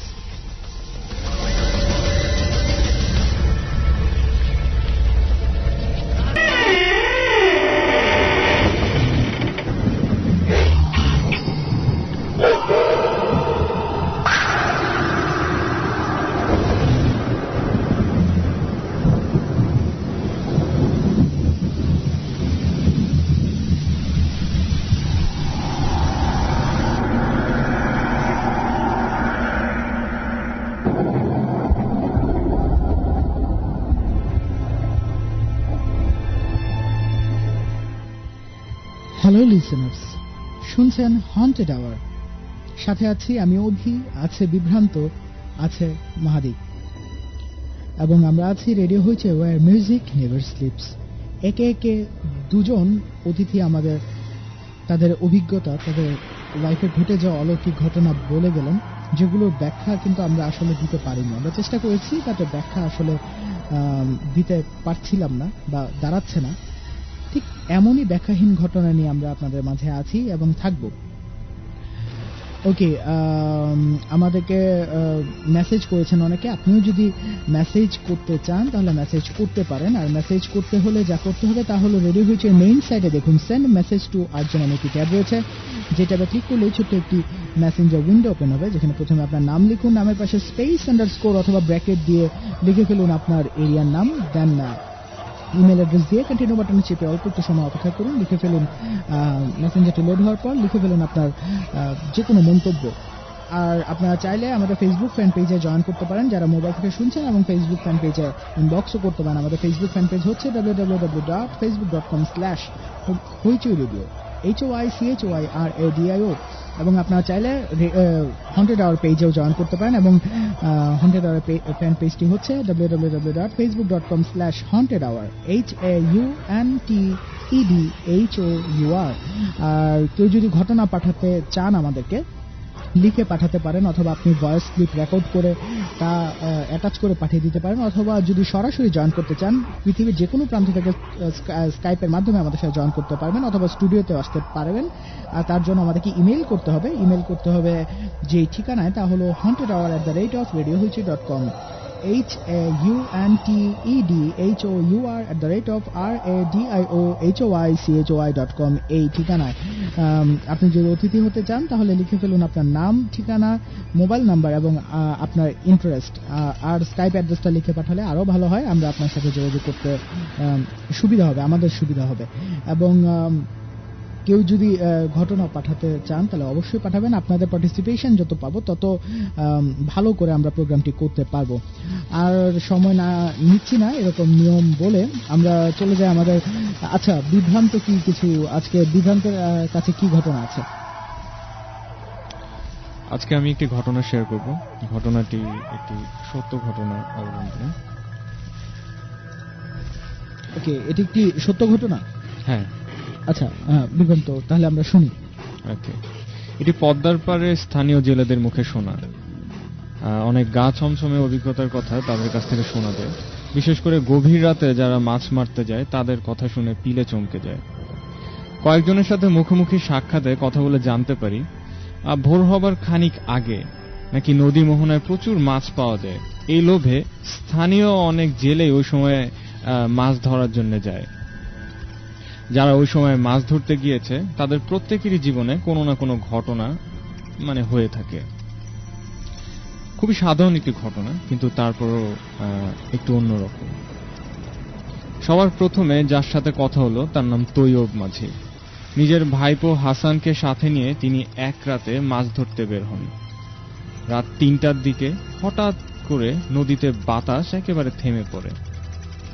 নদীতে বাতাস পড়ে যাওয়া মানে ঝড়ের পূর্বাভাস, এটা যারা মাছ ধরে তারা জানে। তিনি হাসানকে বলেন যে হাল ঘুরিয়ে ফিরতি পথ ধরতে। ওনারা মাছ ধরতে ধরতে অনেকটা ভেতরে চলে গিয়েছিলেন। হঠাৎ তারা উভয়ই লক্ষ্য করেন তাদের থেকে প্রায় মাইল খানিক সামনে দিয়ে একটি যাত্রী নৌকা যাচ্ছে। নৌকাটা হয়তো চোখে পড়তো না, কিন্তু অবাক লাগলো কারণ নৌকার উপরে ছাউনিতে একটা অদ্ভুত রঙের বাতি দেখা যায়। অনেকটা নীলচে আভা বের হচ্ছে সেই বাতি থেকে। মানুষগুলো হয়তো বিপদে পড়তে পারে ভেবে তৈয়ব দ্রুত বৈঠা বেয়ে হাসানের সাহায্যে ওই নৌকার পাশে চলে যান। নৌকার ভেতরে উকি দিয়ে চমকে উঠেন তৈয়ব। নৌকার কোনো মাঝি ছিল না। তার চেয়ে ভয়ঙ্কর হলো নৌকার পাটাতনে পড়ে আছে এক গাদা লাশ, পুরনো লাশ, পচে গলে আছে। ছাউনিতে ভিতর একটা মরচে পড়া হারিকেনে আগুন জ্বলছে। তৈয়ব আলীর মুখ দিয়ে চিৎকার বেরিয়ে আসে। চাচাকে চিৎকার করে দেখে বৈঠা ফেলে দ্রুত চাচার পাশে চলে আসে হাসান। দেখে তার চাচা মাথা ঘুরে পড়ে যাচ্ছে। দৌড়ে গিয়ে কোনো মতে চাচার পতন ঠেকায় সে। সাথে সাথে মাথা উঁচু করে সামনে তাকিয়ে দেখে সেখানে কোনো নৌকা দূরের কথা, আশেপাশে কোনো ঘন অন্ধকার ছাড়া কিচ্ছু দেখা যাচ্ছে না। অথচ সে নিজে ওই যাত্রী নৌকা ঠেকিয়েছিল। নৌকায় নৌকায় ধাক্কা খাবার আওয়াজ পর্যন্ত শুনেছে। ঠিক খানি বাদেই প্রচন্ড বাতাসে তাদের নৌকা ডুবুডুবু হয়ে পড়ে। কিন্তু দক্ষ হাসান সে নৌকাটি সামলে ওঠে এবং পারে ফিরে যায় তার চাচাকে নিয়ে। আচ্ছা, এই ঘটনা নিয়ে আমরা পাপু কি কিছু বলবো এই ঘটনা নিয়ে? আসলে মানে মাঝিদের এক্সপিরিয়েন্স সম্পর্কে কিছু বলার নেই। তাদের জিনিসটা আসলে অনেক অনেক উইয়ার্ড। মানে লাশ দেখায় এরকম মাঝ নদীতে হঠাৎ নৌকা, তারপর আর কিছু না। ব্যাপারটা আসলেই ব্যাখ্যাতীত। আচ্ছা, আমি আমার একটা এক্সপিরিয়েন্স আজকে শেয়ার করি। খুবই অদ্ভুত ব্যাপার। আমি আসলে বলতে গায়ে লাগছে না যে আমরা এই ধরনের প্রোগ্রামের কনসেপ্ট কোথা থেকে পেয়েছি। অনেকেরই পছন্দের তালিকা একটা প্রোগ্রাম একটা রেডিও চ্যানেলে হয়। আমি নাম বলার দরকার নেই, কারণ মানুষ অলরেডি জানে। তো আমারও এই ভৌতিক ব্যাপার নিয়ে আমার খুব পছন্দ আগে থেকে। আমি অনেক আগে থেকে হরর মুভি একটা বড় ফ্যান, এবং আমি এরপর থেকে চেষ্টা করবো আপনাদের সাথে বিভিন্ন হরর মুভির নাম শেয়ার করতে এবং হরর মুভির কাহিনীগুলো শেয়ার করতে চেষ্টা করব। তো এরকম আমি দেখি আর কি। তো আমার রাতে অনেক কাজ করে অনেক সময় দেখা যায় শো করে বাসায় যাই 3টা 3:30 নাগাদ। আমি রাত জাগা একটা মানুষ। তো আমি বিভিন্ন মানে এক দিন এক মুভি, যখনই নতুন মুভি পাই আমি ওই লোভ সামলাতে পারি না, আমি দেখি। তো হতে পারে এটার আনসার দেয়া যেতে পারে যে আমি ভয় পেয়েছি বা আমার হ্যালুসিনেশন বা আমার ভয় থেকে হয়তো এই জিনিসটা হতে পারে। বাট আমি কিন্তু জিনিসগুলো এনজয় করি। আমি ভয় যতটুকু না পাই তার চেয়ে বেশি এনজয় করে, আমার ভালো লাগে, মজা লাগে, সোজা কথা। তো আমার সাথে যে ঘটনাটা হয়েছে সেটা হলো এক রাতে আমি মুভি দেখছিলাম, না সরি, আমি কথা বলছিলাম আমাদেরই এক রেডিওর আরজে, তার সাথে রাতে একটা ব্যাপারে কথা বলছিলাম। থ্রু দ্য স্কাইপ কনভারসেশন হচ্ছিল, এবং আমি নামও বলি, নাজিয়ার সাথে আমি কথা বলছিলাম আমাদের একটা প্রোগ্রাম নিয়ে। তো কথা বলছি হঠাৎ করে আমি বিড়ালের আওয়াজ পাচ্ছি। বিড়াল ডাকছে আর কি, এরকম নর্মাল সাউন্ড। কি ব্যাপার? আমি নাজিয়াকে জিজ্ঞেস করছি, তুমি বাসায় বিড়াল পালতেছো কবে থেকে?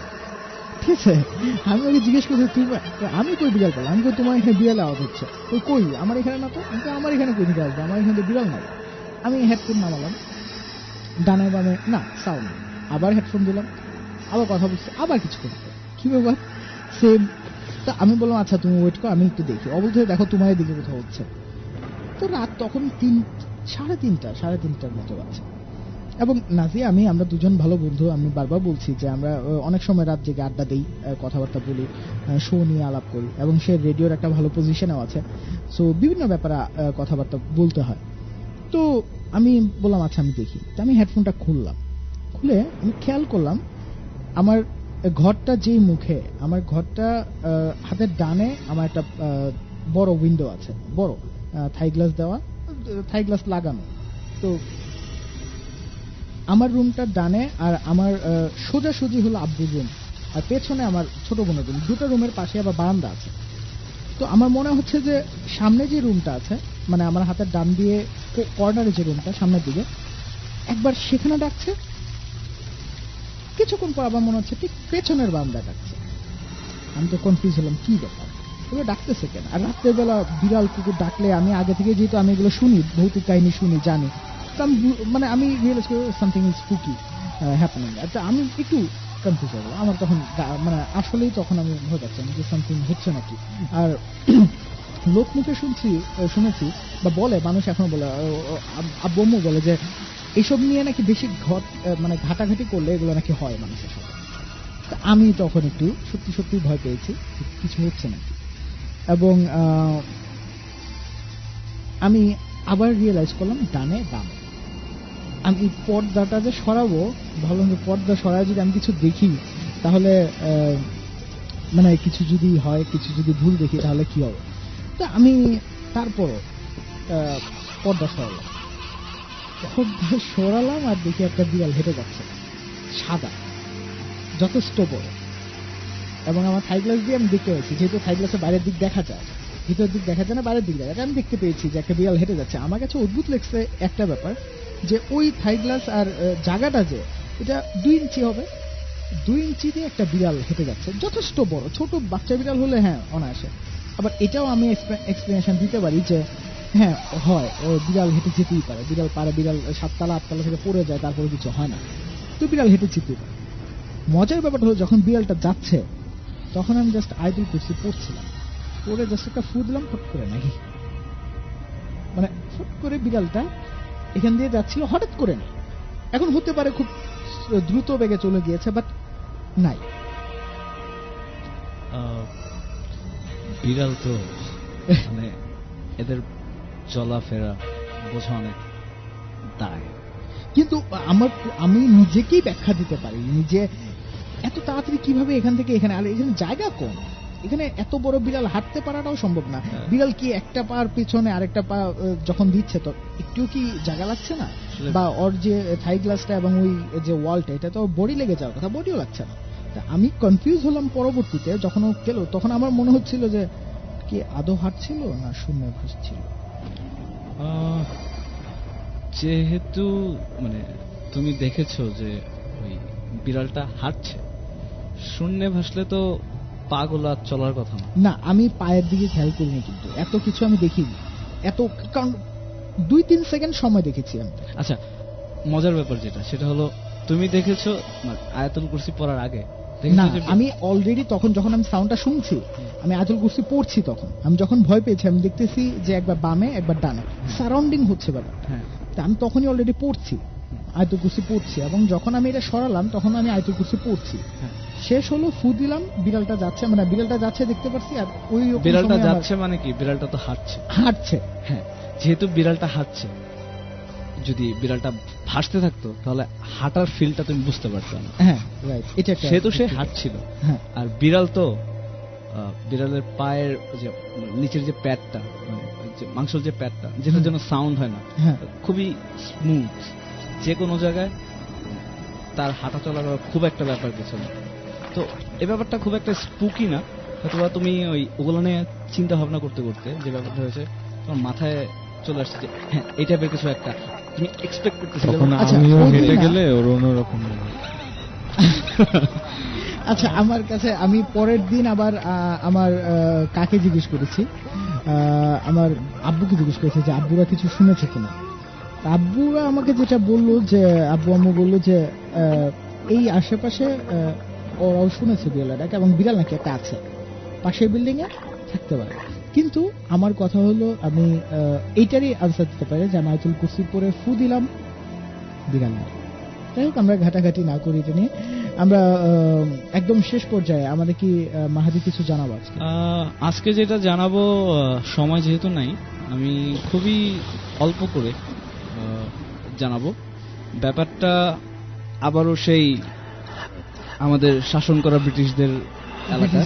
হ্যাঁ, তো ব্যাপারটা হলো তোমার যে জায়গাটা নিয়ে কথা বলছি, 1516-এ জায়গাটা হয়, এবং জায়গার জায়গার উপরে যে বিল্ডিং গুলো হলো ওটা 1714 থেকে বিল্ডিং গুলো মানে মার্কেটের মতন হয়েছে, কাজকর্ম শুরু হলো, মার্কেটের কাজকর্ম। তো ব্যাপারটা নিয়ে আগে থেকেই ওই জায়গাটা নিয়ে অনেক আগে থেকেই সবার মধ্যে কনফিউশন ছিল।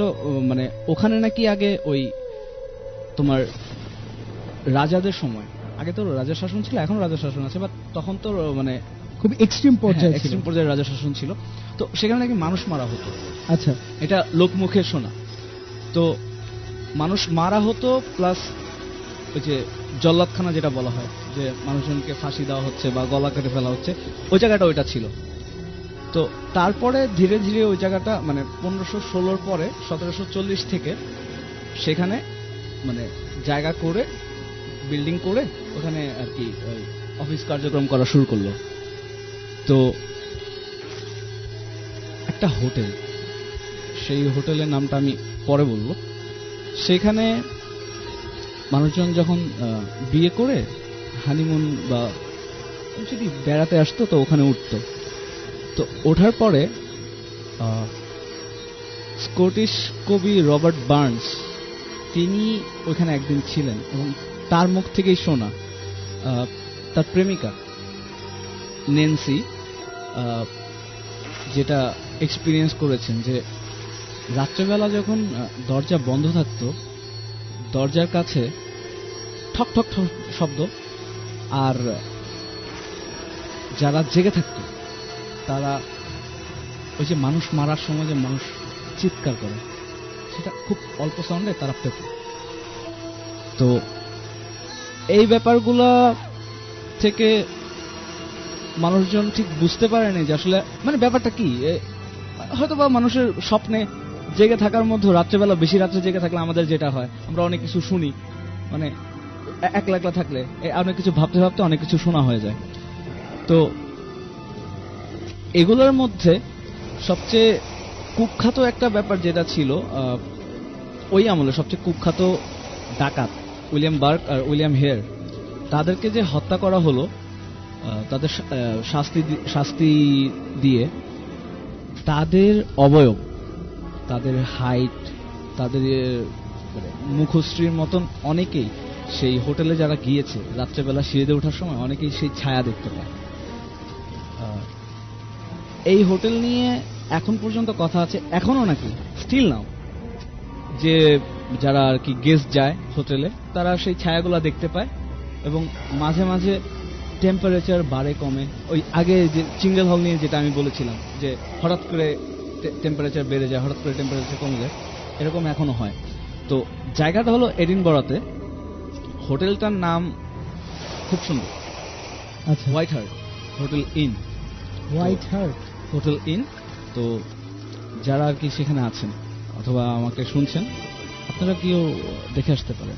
অবশ্য এটা নিয়ে ইনভেস্টিগেট হয়েছে, পরে যদি সময় পাই আমি ইনভেস্টিগেশনের পুরো রিপোর্ট যেটা সেটা হয়তো আমরা আরেকদিন শেয়ার করব। আর লিসেনাররা কিন্তু হোয়াইট হার্ট হোটেল ইন লিখে যদি গুগল সার্চ করেন তাহলে কিন্তু আপনারা পেয়ে যাবেন এই এটা রিলেটেড ইনফরমেশন, এবং আপনারা নিজেরাও জাজ করতে পারবেন যে আমরা কি সত্যি বলছি না মিথ্যে বলছি।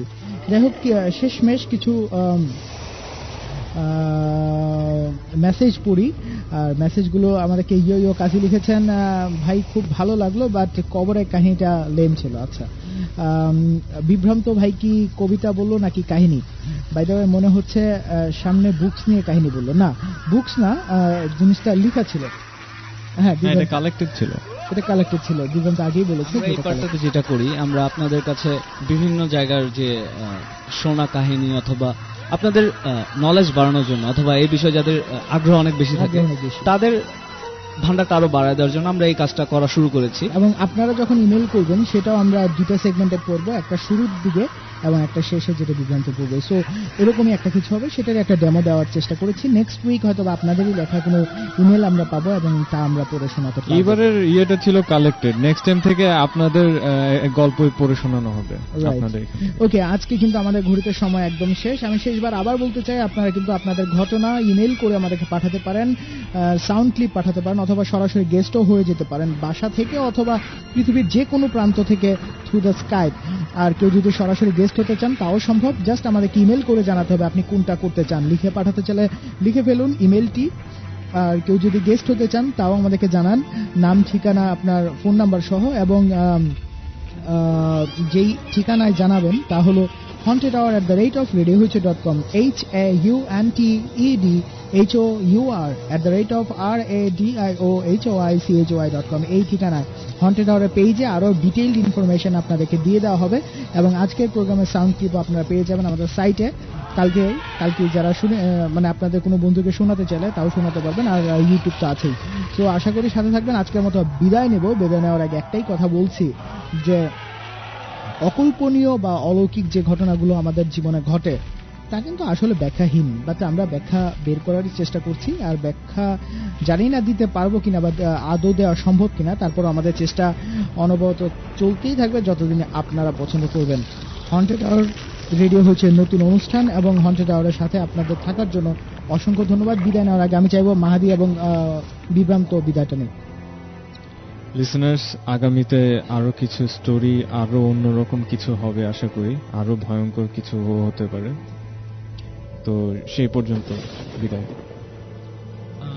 আরেকটা কথা যেটা বলে রাখা ভালো, আমাদের পরিচিত যারা আমাদের প্রোগ্রাম শুনছেন তারা অনেকেই আমাদের সেলফোনে টেক্সট করছেন। সেটা সেলফোনে না করে যদি আপনাদের সাইটে যদি করেন সেটা আমরা পড়ে দিতে পারবো। পার্সোনাল টেক্সট করলে মানে পড়া যায় না। আর আমাদের শুনছেন প্রত্যেক শনিবার ঠিক 11:59 আমরা হাজির হয়ে যাচ্ছি। আমরা তিনজন, আর যে অভি, আমি মাহাদি, আর আমার সাথে বিভ্রান্ত। সেহরির সময় হয়ে যাচ্ছে, খাওয়া দাওয়া করে সবাই ঘুমিয়ে পড়বেন। ভালো থাকবেন, শুভরাত্রি।